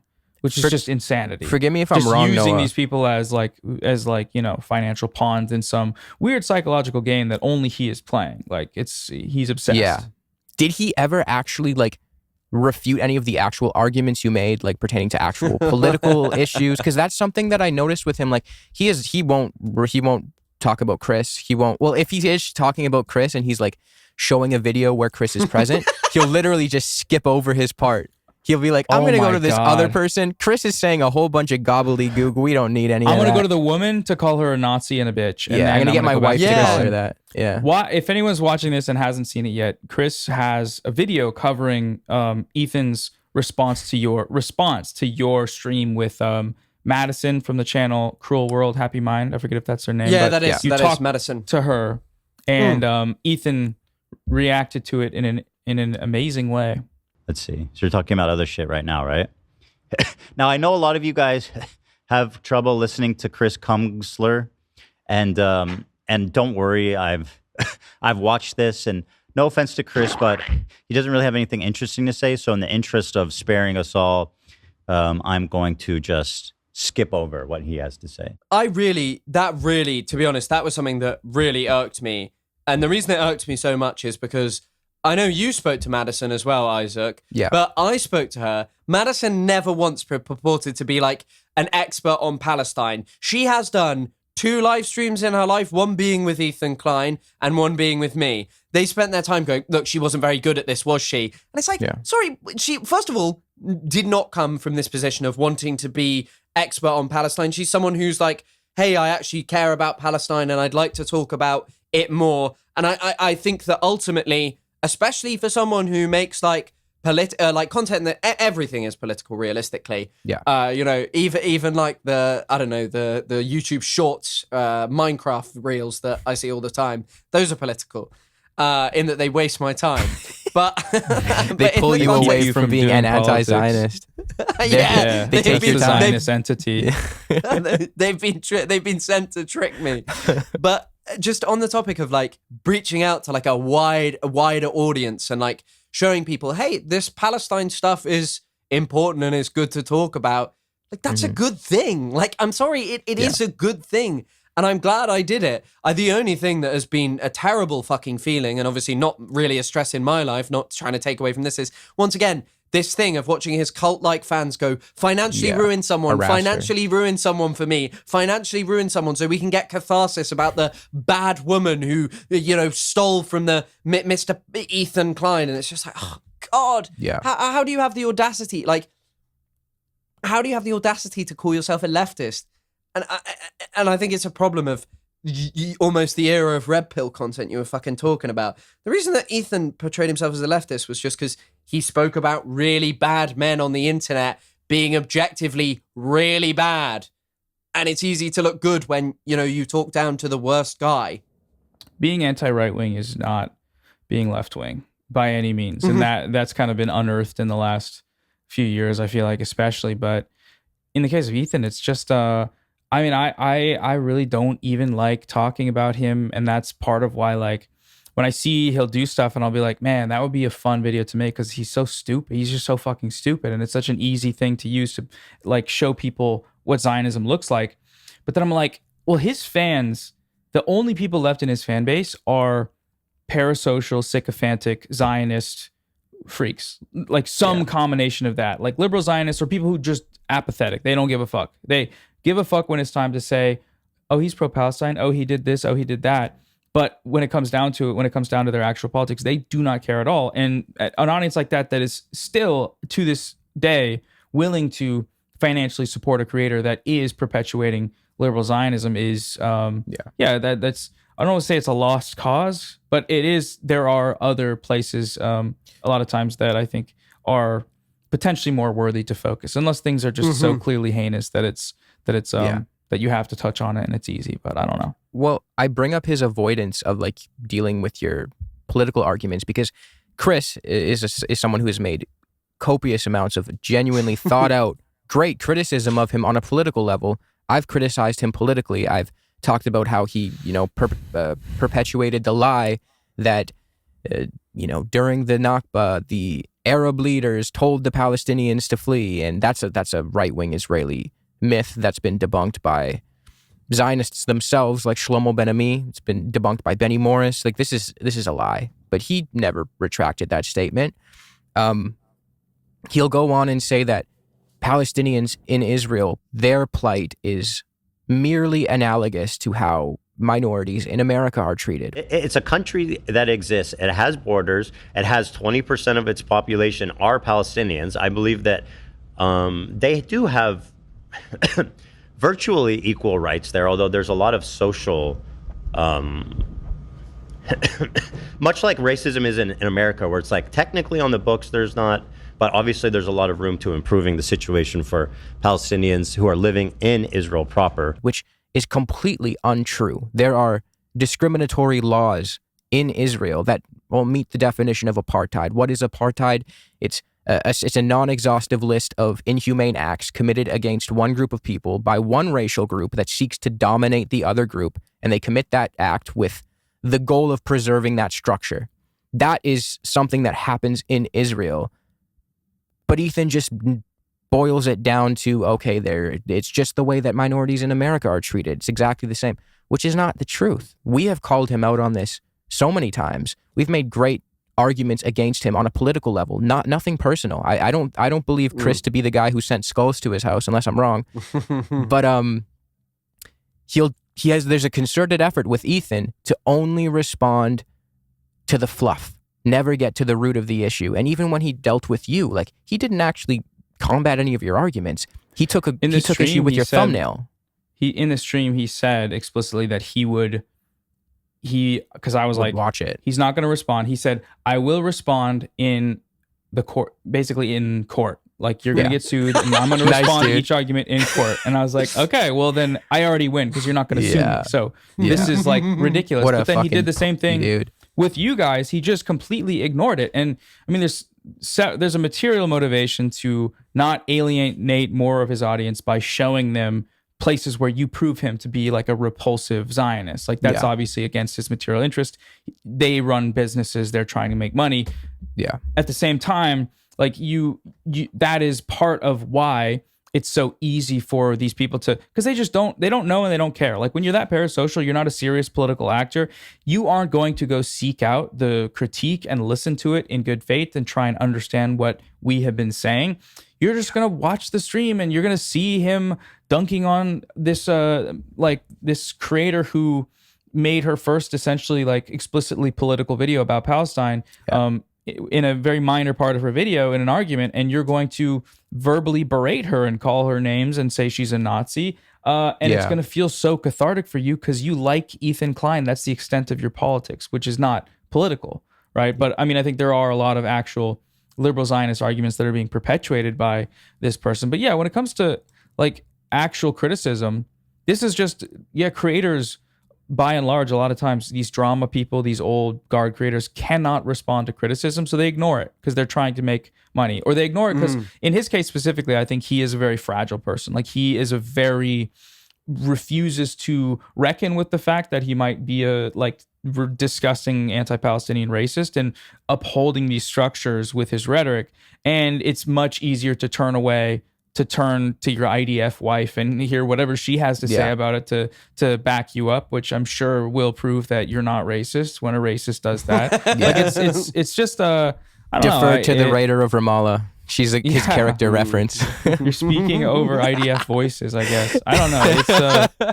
It's really unfortunate. But yeah, it's just like, you threaten to sue for so long. You don't sue because you know you can't sue. That whole thing is a charade. That whole thing is, we're going to get 2 or 3 episodes out of this. We're going to, dig up dirt on somebody, find his ex and have her say things that you didn't say, and do all sorts of like bizarre, weird, slimy tactics to try and attack someone's character rather than defend your pro-Israel positions, because you know you can't defend that because Israel's committing a genocide and you support it. So it's really interesting because that was like frankly outrageous, the whole thing of like him bringing up someone from your personal life.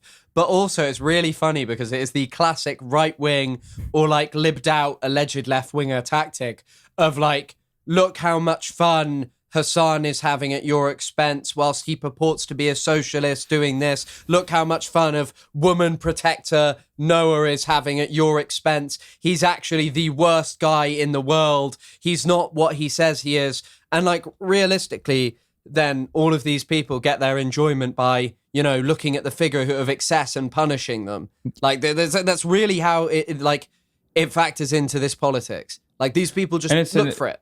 It's like, I mean, not to be debate lord, but it is an ad hominem ultimately. It is attacking the character of someone, not their argument. It's trying to tear someone down in the eyes of an audience so that you can generate all this controversy about it without actually dealing with the substance. And for people that are engaged with politics, it's very clear to see, but these people just aren't.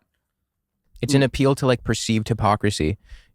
With you, Yeah. it's like, oh look, he is a feminist, but he's actually also like Jeffrey Epstein or whatever the fuck he tried to get you for. He was pushing it like crazy, and then when you actually listen to it, it's like the most benign shit ever. Yeah, his producer Dan said, I think the quote is like, "I wouldn't go denying October 7th rapes, Noah, given your history." So very clearly implying that I'm a rapist. I didn't know that. And then when the person came on to talk about what she was going to talk about, she like explicitly denied any sort of abuse or wrongdoing in that regard. And it was very much like they had to issue a, cover their ass legal apology to say, at that stream, like, okay, we are not accusing him of anything. But in the prior stream, they very, very implied. But I can't sit here and sue people that say things like that for defamation or whatever, because I don't know. I don't have the money. I don't have the time. I don't want to get into a prolonged legal battle with someone like that. But I mean, that's the kind of stuff that's like, it's very anti. I don't know. It's just very dishonest, and it's frustrating. Mm-hmm. Yeah, I think it's also like a horrifying part of American society, and to an extent British society. It's not quite as bad here, but just like suing people constantly.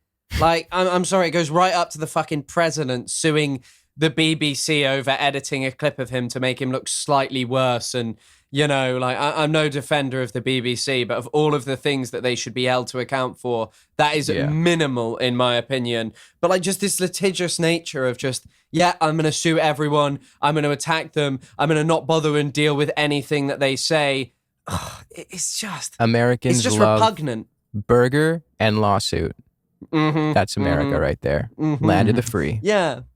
And it's so incongruous with being a leftist, like spending your time doing that. Like, I'd rather talk about politics or something to that effect, and like challenge someone on the basis of what they say and what they do. And it's a funny thing about like kind of the position I came from versus the position I find myself in.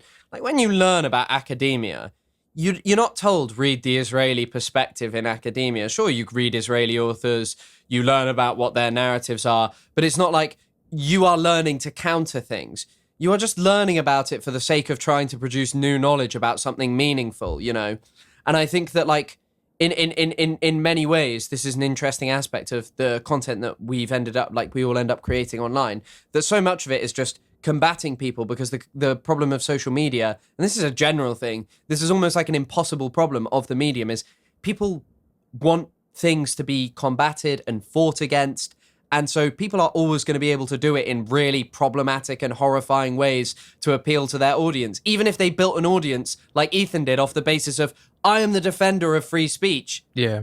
People don't give a shit. There's a thing about like the Reagan and the news that I once read, and it's like, well, the news thought they'd take down Reagan by showing a scandal. But the thing is people didn't love Reagan in spite of the scandals. They loved him because of the scandals. And I think, unfortunately, a thing you increasingly realize is a lot of people with big audiences, unless the scandal is like pedophile, is pretty much the only one that's like damning now. I mean, Andrew Tate's gotten away with it, but unless it's that. Troll. Yeah, I mean, being the pedo troll, that's a winner. That's a Reddit Klein's account. Former Reddit account, or I mean, it is his Reddit account. Yeah. The artist formerly known as pedo troll. I'm a Redditor from Israel, and this is my account. Yeah, just I was considering, because I was like, when it comes to politics, like winning or successfully defending yourself in court from defamation is not a win. Like that's not some kind of thing to like spend time and money celebrating, because it just means that this person did not have the grounds to sue you. It doesn't mean that they defamed you. You have to do a separate thing, and that costs another tens of thousands of dollars. And that's not like, initially I was like, okay, what if this went to court and became a big thing, the new Johnny Depp Amber Heard, and it was like a huge fun thing where we had to, cite the ICJ at Los Angeles, civil court, so that we could say, well, they are committing a genocide. Well, he did use this rhetoric to support it.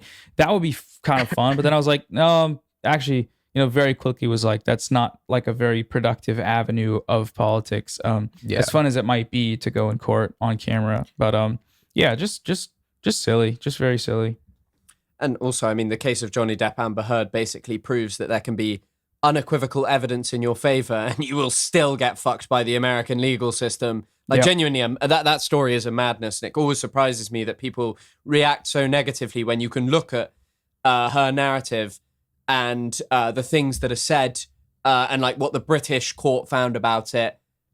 And it's like, Jesus Christ, like, how are you sitting here defending a 50-year-old man who was dating a 20-year-old and just like evidently abusing her? And I guess something else we mentioned we want to talk about is, have you seen the Kaceytron apology video?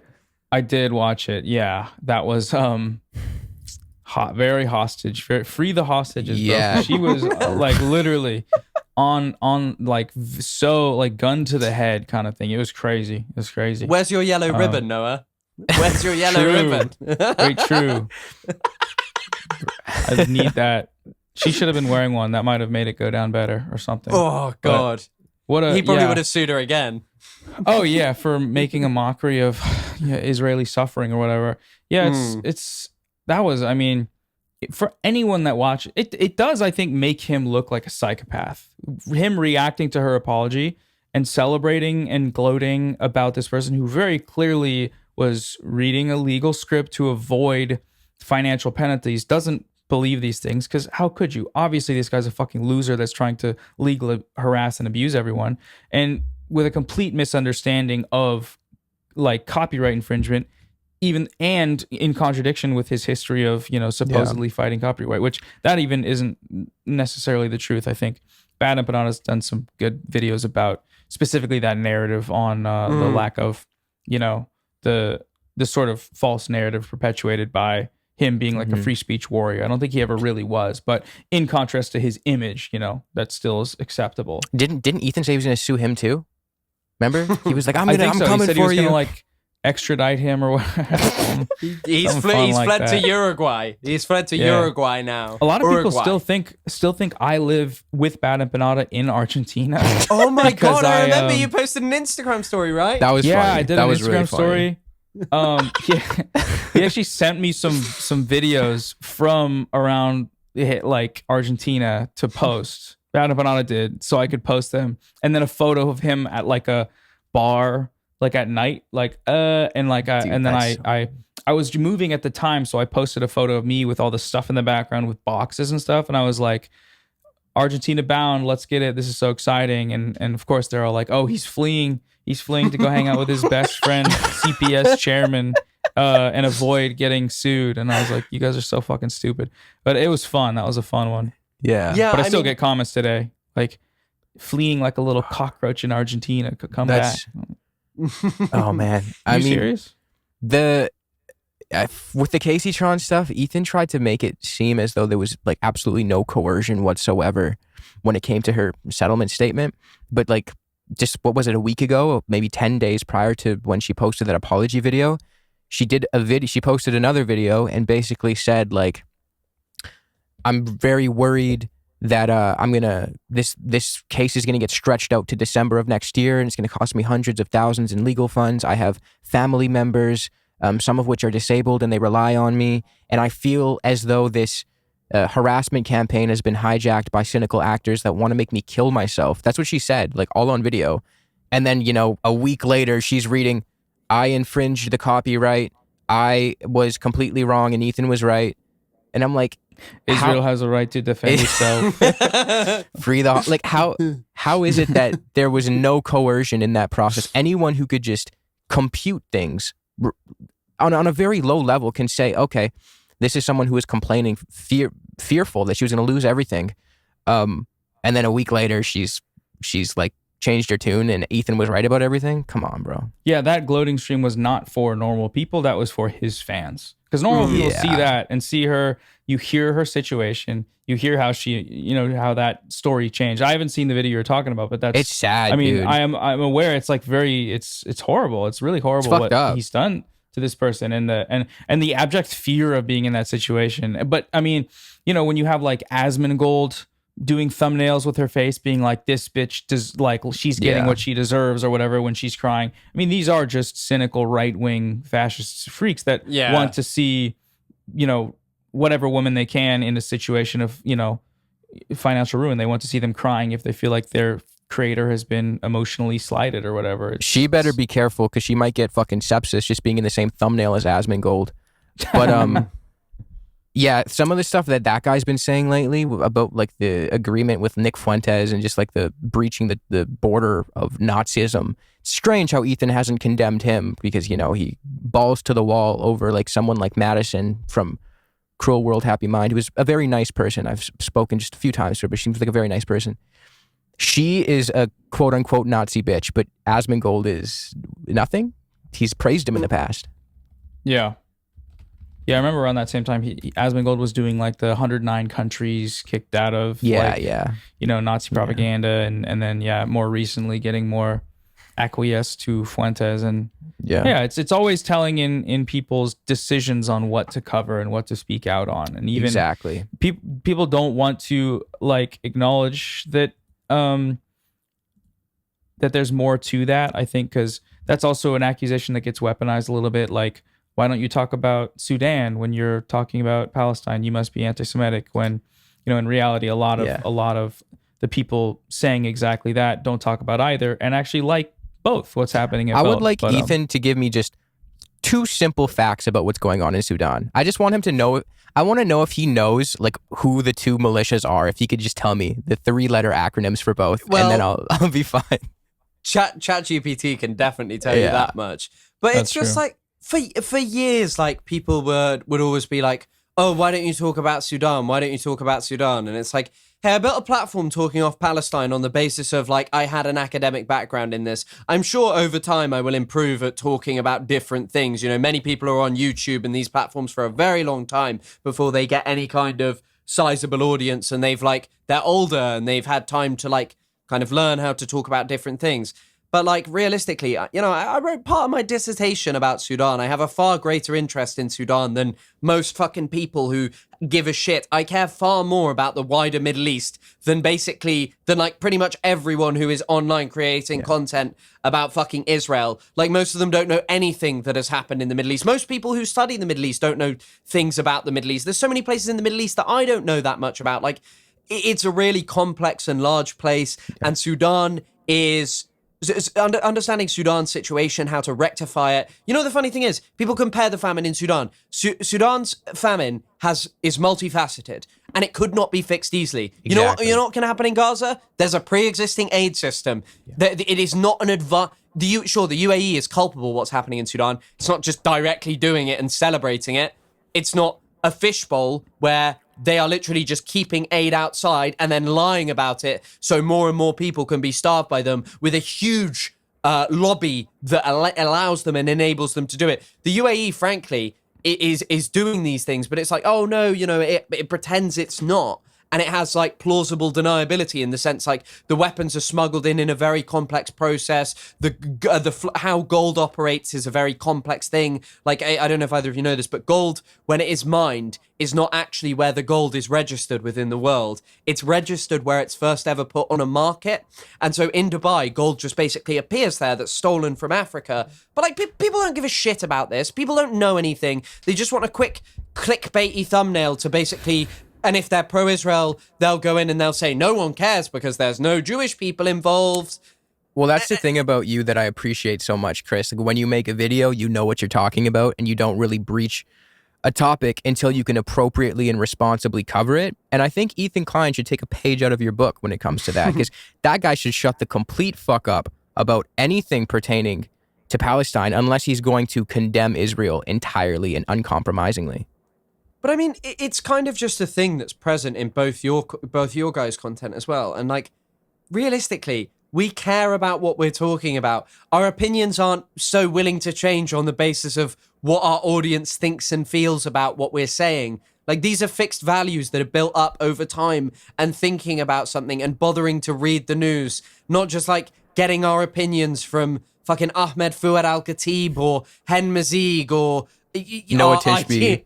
Our IDF wife and Noah Tishby. And stop anti-Semitism. Healer follows it. Dude, I just learned that because of you. I couldn't believe it. The creator of Stop Anti-Semitism was like using the N-word on Twitter. It's just like, this is not serious. Like, people who are hyper-fixated on anti-Semitism are not taking any kind of bigotry serious apart from the one that allows them to defend their ethno-state, you know? Yeah. I like the, I mean, it is like the idea of talking about Sudan is something the left should do more. But the people saying that, the loudest people saying that, are Zionists. Like, they do not care about either. They couldn't care less about the death and the and genocide, because they're using it to, you know, sustain the other genocide. And I do think, like, there are people speaking out, and there are people also calling in other leftists to speak on it. But yeah, like you're saying, like, if you're not able to cover it adequately, any of the bread tubers, any of the people that tried to cover Gaza, most of them did a very bad job, if not up to and including, you know, being a Zionist and outing themselves as Zionist. I would much rather they stay silent than cover it. Than that shit, yeah, than just support Israel, right? For sure. So, but I forgot where I was going with that, but yeah.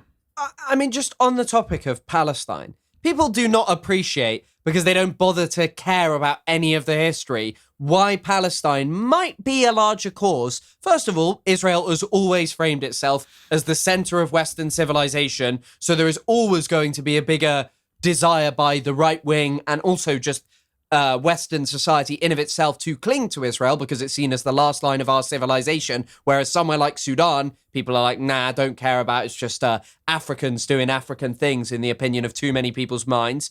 And in the case of Palestine, they can just inflict that specifically on Palestinians and be like, they're doing the monstrous things.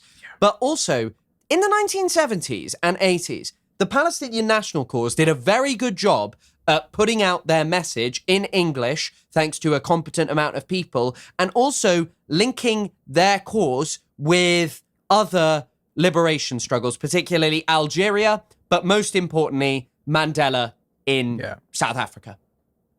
Yeah. We all know that struggle, so yeah. Mm-hmm. I mean, ultimately, Israel is a settler colonial state in its frontier stage. Like, this is an anachronistic system that should have no place in our modern world. When it comes to Sudan, it's, I mean, entirely, horribly tragic situation. It's a war of power influences and resource grabs. Like, this is something that happens and shouldn't happen. But I mean, it's something worth delineating there. Not to say like one is worse or one is better or whatever. They're both horrible and people die tragically in both scenarios. But the reason that people speak so much about Israel is because it just is anachronistic. We left that in the past, like hundreds of years ago, and Israel is the only active settler colony today. This is why people speak about it. I also think oh, go ahead, Chris. No. I was just going to say, maybe some people would say Western Sahara. But okay, again, and like don't know enough about it. Northern Cyprus, maybe too. Yeah. But sorry, no. Please go ahead. Oh, you're good. The Cavernacle, I'm not sure if you guys are familiar with him. He's a YouTube creator, like a left-leaning creator. Seems cool. Like a cool guy. Yeah, he made a video responding to that critique. Why don't you talk about Sudan? And I liked his answer of it. The lessons drawn from covering settler colonialism in Palestine, genocide in Gaza. The structures there, as leftists, we identify structures and extrapolate them out to other places. That structure being built up in the mind of a viewer upon being applied to or upon engaging with information about Sudan, that also applies. The same structure, learning about it and learning to try and dismantle it exists. And I think it makes a lot of sense to say that, like, there's no way you can be an anti-imperialist and talk about anti-imperialism and not have that message also spread outwards and ingrained into viewers. And but at the same time, ultimately, like, yeah, I think more Western creators should do more internationalist politics. And the thing about Palestine is that this has been a vehicle for that political transformation for a lot of people. And so as the gaze looks outward from treats in the first world to seeing how this entire system subjugates billions of people, then your eyes open a little bit to that, and then you become more involved and you care more about humanity. And I think that's like yeah, that's worth keeping in mind because the trajectory for a lot of people from seeing what Israel's done has created a very large ideological shift.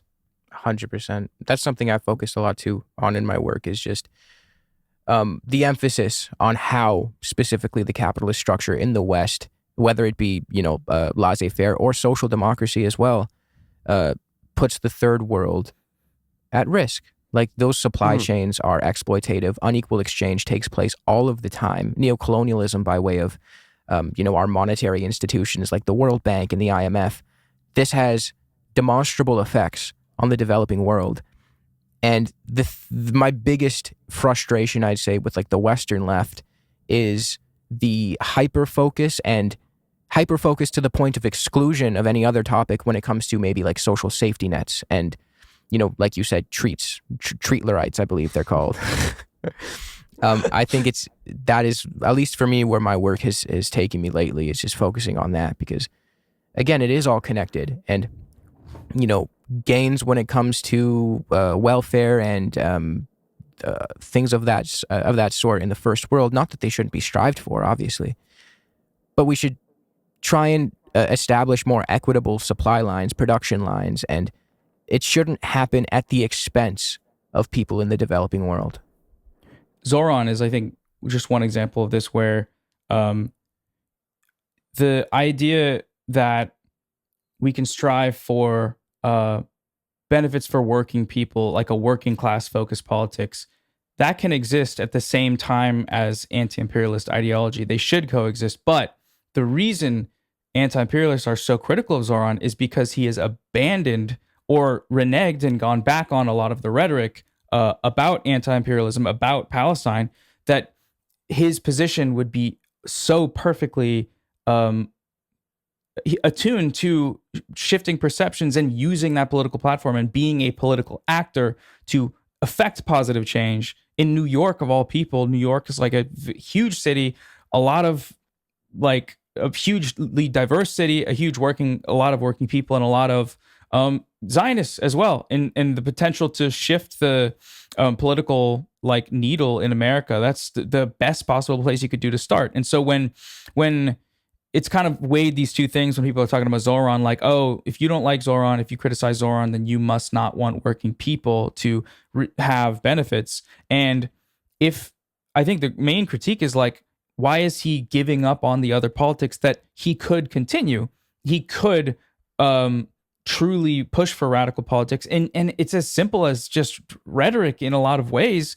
But his rhetoric, like, when he can't do the bare minimum of continuing anti-imperialist, pro-Palestine rhetoric, and where he has to, hire Zionists, employ Zionists, continue to support them, continue to allow their rhetoric, continue to allow anti-Semitism crisis framing with regards to protests around synagogues that are supporting Israel. When he does these things, there has to be a line somewhere, and it has to be, some kind of conclusion for people to understand that there's a reason he's doing that, and that's because he's a Democrat in America, and that's the unfortunate reality. But it does feel weird to be like, like when people say they don't like Zohran for that reason, the liberal tendency is to say, oh, so you want poor people in New York to starve, and it's like, well, no, that's actually not a thing that I want. Well, I mean, you've clearly not heard of the Muslim concept of taqiyya, where you can lie for a political purpose. Oh, He's actually going to institute Islamo-jihad soon. That is true. I forgot about the other side of it. You should have borne that in mind. But I think, never mind. You know that girl you fight with on Twitter or on TikTok all the time? Yeah, that opinionator girl, I like she put out a video. She's like, yeah, Zohran's state-run grocery stores. They're not selling pork. They're not selling alcohol. Where do you think he got those rules? Amazing. I think I definitely totally agree with you. And the thing that terrifies me the most about all of this is just kicking the can down the road. And like all these, like the Biden election in 2020, right? The reason people voted for him, and what a lot of people said was, we want normalcy. We want to go back to normal. Because I'm really interested in this thought, right? Loads of people romanticize the summer of 2016. They I don't know if either of you were on Twitter at the time. People romanticize it. They'd be like, oh, I love this time.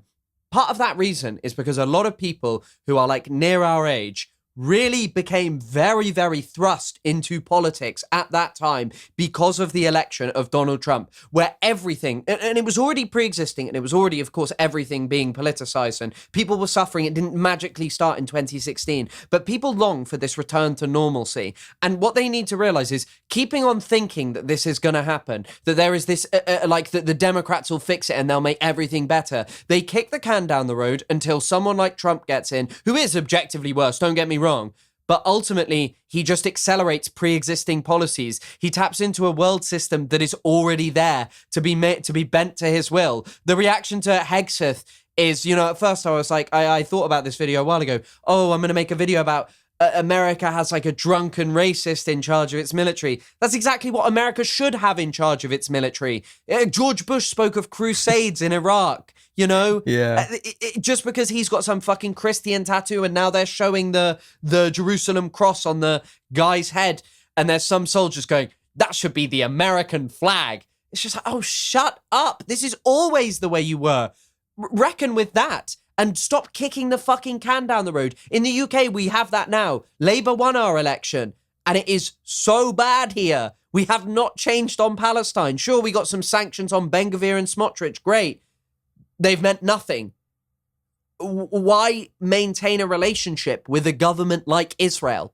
Why? There is no explanation. That it is odious, it is destroying your base, and it is evident of the fact that there is no meaningful challenge coming from left-wingers. And, you know, I didn't instantaneously want to dismiss Zohran. I really care about his father's work. His father's work is really interesting. His father doesn't even believe in the concept of nation states. But in practicality, it is such a disappointment. This Brad Lander, is it Brad Lander that he's fucking hanging around with? Yeah. That they're all hanging around with? Is outrageous. But I mean, Graham Plattner was outrageous. Yeah, that was frankly a guy who said, I went to Iraq to kill people. Yeah. And he did it. And then you got a tattoo And he to commemorate got a it. tattoo to commemorate it. That's the Nazi tattoo. Yeah, what a piece that of was shit. a line for a lot of people that it was a Nazi tattoo and not that he literally got that tattoo because he killed you know, Arab people. In like Fallujah, Ramadi. I'm curious, like, do you guys see that like promotion of the Plattner, now Brad Lander, Zohran, like camp area of the progressive, like, you know, progressive Democrat Party? Are you seeing that more? Is that like something you are thinking of covering more? Because I'm seeing more, like, I don't know, who was it with Emma Vigland posted a photo with Brad Lander maybe a few days ago, and they and Ryan Grimm and a lot of these other like big time liberal left influencers. I mean, Drop Site's coverage has been some of the best on Palestine that you can follow, but at the same time, they'll go ahead and, you know, promote or whitewash someone like Graham Plattner. In their interview with him, they sort of guided him out of the talking points that I don't even think they challenged him on the whole, you know, Blackwater stuff. I mean, they brought it up and then they're like, okay, that makes sense. You had to make a living or whatever after coming home. But they really are kind of making an effort to push this, you know, progressive Dem thing. And I'm curious if you guys are seeing a lot of that. And I mean, I'm feeling like it's probably going to get pushed more, and I'm feeling a little more pressure to, you know, speak on it because not a lot of people are. But yeah, I'm not sure what you guys are seeing in that front. I pretty much just view them as like Democrat light.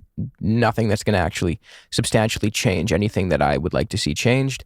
You know, like Chris said, I originally had high hopes for Zohran, but that changed as soon as I saw he was reluctant. No, not even reluctant, unwilling to fire that like crazy Zionist lady in the police force.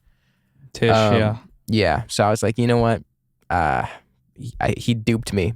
I felt like my first big dupe was Bernie Sanders, because obviously he's been incredibly disappointing with Gaza.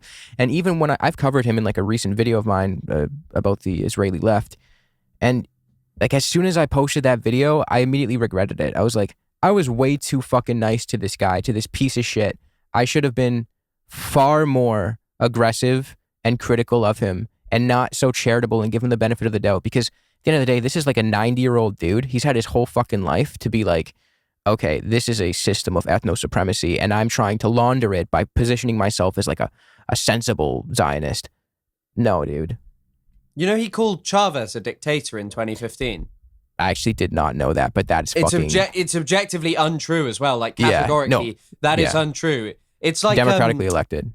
Yeah. Democratically, he won 5 elections. Yeah. I saw someone because I was looking at like obviously South America is not my speciality. I mean, I've watched Pilger's documentary about like Venezuela in the 2000s. Really good actually, but like just listening to that, it's like God, these people are not necessarily disappointing. They just show you who they are. And then very often fail to make meaningful change. When I was talking to Lonabox, I was like, I'm glad I didn't have to make the choice of Hillary or Kamala or Trump. Yeah. But I would have still the personal choice I would have made was to spoil my ballot. I don't live in America. When I talk about Palestine as well, I don't tell Palestinians what political system they have to have. I say I personally advocate for a one-state solution because it is the only equitable solution, but I'm not going to determine every facet of Palestinians' lives. But I am so glad that I don't live in America where it's like, oh, my choice is like Trump is more fascistic than more fascistic, more racist. But ultimately, things like sanctuary cities began under Barack Obama. They were a response to Obama trying to deport people. Obama engaged in huge amounts of deportations. Kamala was saying we're going to have this strong border. You look at the erosion of trans rights. All of this stuff, they don't give a shit. They'll do whatever they can to win and swing the base and then make no change. And then in 4 years' time, when, someone slightly more Hitler-like comes to power, oh, well, what could we do? You just got to vote for us at the next election. The UK will probably have its electoral system decimated at this election in the sense of it will not be Labour or the Conservative Party who have won every election for near enough 100 years. It'll probably be Reform. And it doesn't surprise me because, this country is shit. This country is so shit. Everything is so expensive. There's we've got the left wingers in power. They're going for meetings and telling everyone how we should be proud to be supportive of Israel. They're not doing anything to change our foreign policy. Nothing said about Venezuela. There are potentially, 8 people who might die on a hunger strike because this government has abused anti-terror legislation to claim that attacking Israeli weapons factories is evil terrorism funded by fucking Iran. And it's like, I think at a certain point, you have to realize they're paving the way. And when you sit there and you tell me, but you've got to stop them getting into power. What, stop them for another 4 years and just 4 years after 4 years after 4 years where nothing gets better for people here, but simultaneously as well, things just continue to be a totally unjust status quo where nothing changes on Palestine. It's like Sudan. So a point that was Lonabox made to me was, well, Trump shut 80% of soup kitchens in Sudan shut. It's like, okay, yeah, that's terrible. And that's not a good thing. And that's not something I want to see happening. Simultaneously, though, you do know that Biden was drawing himself closer to the United Arab Emirates. That's objectively a thing that was happening. And it's like, okay, do you want it to accelerate in terms of the negativity in Sudan? Or do you just want it to be absolutely heinous? And by the way, the RSF didn't carry out the massacre in Al Fasher because of Trump or anything. It's not like any of this shit's going on. Even in my fucking country, the owner of, I don't know if you saw my video about this or you've read the article. Manchester City's owner, Noah, is the UAE's key node with the RSF in Sudan. Is that true? That's 100%. It's categorically true. He's the guy. I've never heard that.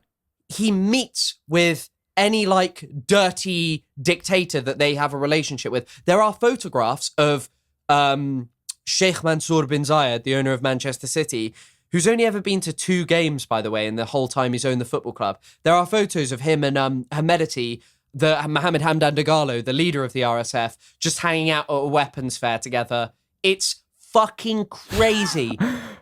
Is football Twitter covering that? I feel like I have never... Well, so it really I had a TikTok that really popped off about it, and then all of a sudden I started noticing coverage on football Twitter, and one of those reasons is actually, if you look at football Twitter, surprisingly pro-Palestine, because there's a lot of young Muslims and a lot of young, generally people from not the UK, or who are immigrants who've, I was going to say not from the UK, they are from the UK. There's the colonial mindset coming out of me. That's that white British ethnicity slipping out. Yeah. British supremacy, man. Yeah, English people who are just holy shit, like, oh, this is terrible. This is objectively terrible, and I care about Sudan. But then most white British people would be like, I don't give a shit. Like, so Yeah. Africans kill Africans, and there's as wonderful Asmongold, the thinker of our time, said, Sudan is a shithole. You can see the bodies from space.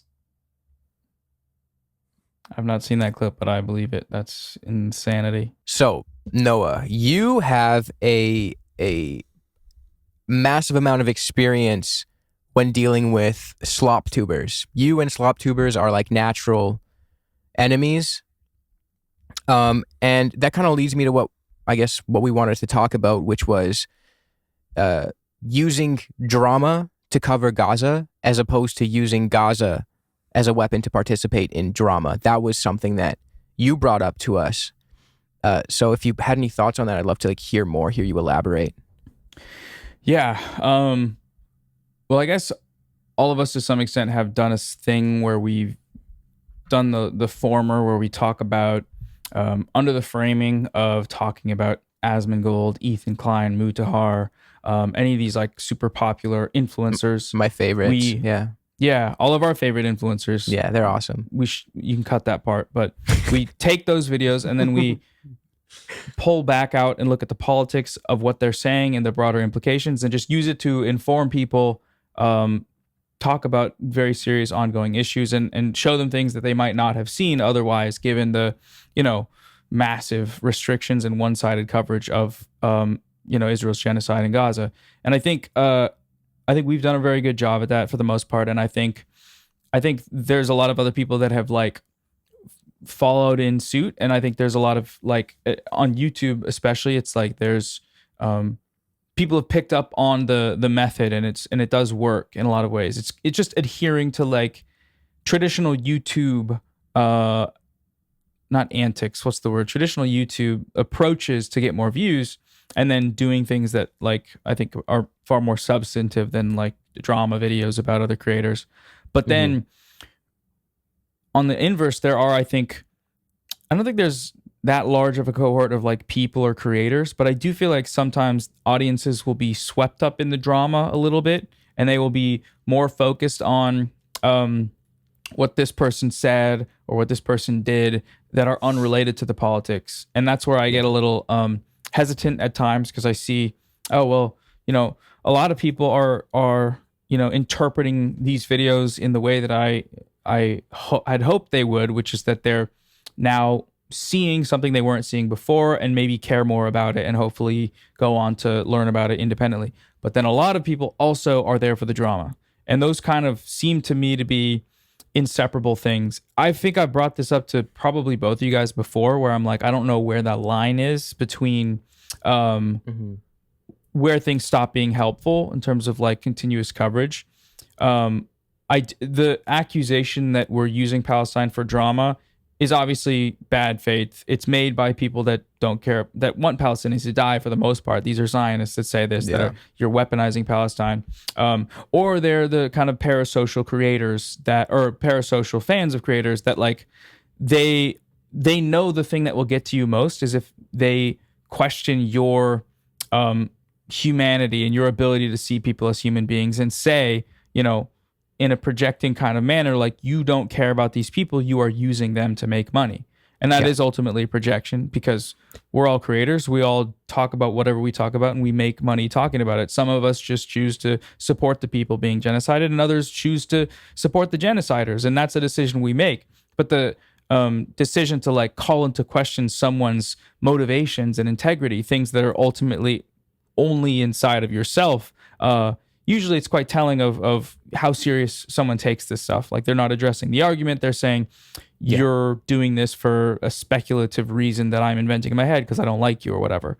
And so I'm curious, if you guys see how much you see of both sides of that equation, like the use of drama to educate, and then at the same time, the sort of people being swept up in the drama and things diverging from the sort of intended goals.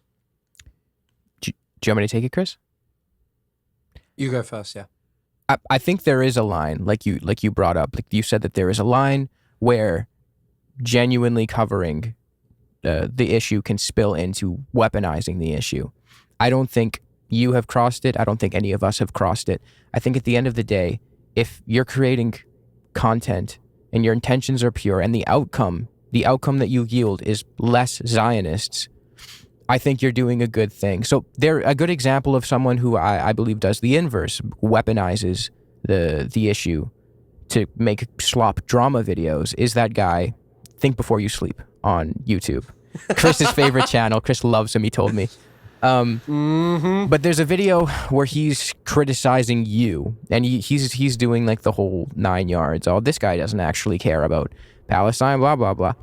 But the whole time, like, he's referring to it as the Israel-Palestine meta or the Israel-Palestine drama. And I'm like, bro, and the thing is, when you or I or Chris or anyone else, Bad Empanada, whoever it is, makes these genuine videos trying to enact political change, there's typically either explicitly or implicitly a call to action. The call is to stop being a Zionist. But when it comes to the people who use the videos to participate, or sorry, the topic to participate in drama, there isn't such a call to action. Like, there isn't really like a, hey, stop being so much of a Zionist. Start supporting Palestinians. Start doing X, Y, and Z. It's just, someone criticized me, someone engaged in drama, I'm throwing my hat in the ring, but I'm not going to tell you to stop being a Zionist when this video's done. I'm not going to tell you to start caring about Palestinian suffering when this video's done. I'm not going to educate you on the settler-colonial nature of the fundraiser. Yeah, so there is that difference when you or Chris or whoever it may be creates a video about Palestine with the goal to educate people and change their minds. And, you know, again, with that implicit or explicit call to action built into the video, that, at least to me, presents as something that is a genuine piece of political content, something with a goal, with a purpose. But when Ethan Klein or whoever it may be complains for fucking years at this point about how everyone is anti-Semitic and, you know, the Israelis are the most persecuted people on fucking earth as he shrieks from his Bel Air mansion, that is, I would say, crossing the line into using the issue to participate in drama and attack people who rightfully criticize him. After the end of this podcast, all three of us are going to have to read a collaborative legal statement, so talking about how we condemn anti-Semitism breaking into leftist spaces. Yep. But I think there's a lot to say about all of this. I think that there's a lot to say that. By the way, is your cat there, Noah? I can see its shadow. Wait, you can see the... Yeah, I just let her Just in. the shadow. No, don't worry at all. I don't care. I like cats. Chris hates cats. Yeah, I know. I think they're brilliant. Don't worry. Sorry, Noah. I was gonna show her to you guys. Oh. Oh. What does she think about Israel? I have, through osmosis, taught her to globalize the Intifada. She's down. She hasn't left yet, and I'm always bitching about Israel. So. But I think for me, I think one of the major things that I think about is that with a lot of this, there is a lot to say and a lot to think about, a lot to feel about the things we have said and done. And I think one of the times, or the time I last spoke to you, we talked about this and kind of what I do online and how, like, I think a lot more about Eurovision now than I do anything else, because Eurovision is like a good opportunity to talk again and again about the same issue and to drill into people, and it will appeal to a wider audience on TikTok. It just will. Objectively, more people are going to see it. More people are going to be like through that tagline. But one thing you probably have to realize is, if we're talking about drama, is most people on TikTok will watch max like 16, 20 seconds of your video. They will watch the 20 seconds about Israel doing something bad about Eurovision. They will not go further than that. All of these platforms incentivize us to do these things. They incentivize to behave a certain way. And I think YouTube is saved by one thing, which is the form of it. The form of TikTok is so incredibly problematic in the sense that it is the 16-second window up to like a minute max at where you're going to be able to pump something out good that's going to be reaching out to people, unless you make a real banger, like a couple of my Sudan ones did quite well, even though they were longer. But the problem is these platforms incentivize it, and I think that there is something to be said about that. And I think one day people will write like the longer this goes on, people will start producing academic papers around politics of social media. I'm sure that people already have, but it's like Twitter. Twitter's not a place for making like profound political statements, and increasing the character limit won't change that. It is a place to hold people to account for going, like, this is a sort of a genre that's died, but for a long time, the going, this you, question mark, was the greatest banger, highest level political tweet that you would see out there, of holding to account someone whose political view at one point was X thing, and now it is X thing. And that's not meaningful. That's not going to incite major change. And I think that a lot of these platforms just incentivize it. And I think that ultimately you have to work within that space and maintain that knowledge of, you know, you need to speak to many people. You need to be able to convince them of things and teach people important things about Palestine. And as I say, at least YouTube has the saving grace of most people aren't just going to watch 30 seconds. They're going to watch 15, 20 minutes, and they may actually learn something really important in 15, 20 minutes. And so I think, like, ultimately, when an opportunity presents itself to use something for actual meaningful and not just repeating the same thing over and over again for the sake of drama, you know, I'm not talking about, like, here producing Hassan Piker is finished this time for the 400th time on some fucking SlopTube channel with millions of viewers. I'm talking specifically about, like, you know, I really think that I remember watching as I say, the favorite of your videos is how to girl boss a genocide. Like, I really like the ones about the YouTubers who backed a genocide. I think they're brilliant. I think what you do with them is a very smart thing of using it to talk predominantly about politics. And, you know, this is what we've all discussed. But how to girl boss a genocide is such like an intersection of like important stuff to talk about like, you know, this liberal Zionism bullshit using a topic that, you know, using like a drama topic. Like, people love the term fucking girl boss, and people love finding out that Ethan Klein is a piece of shit over and over again.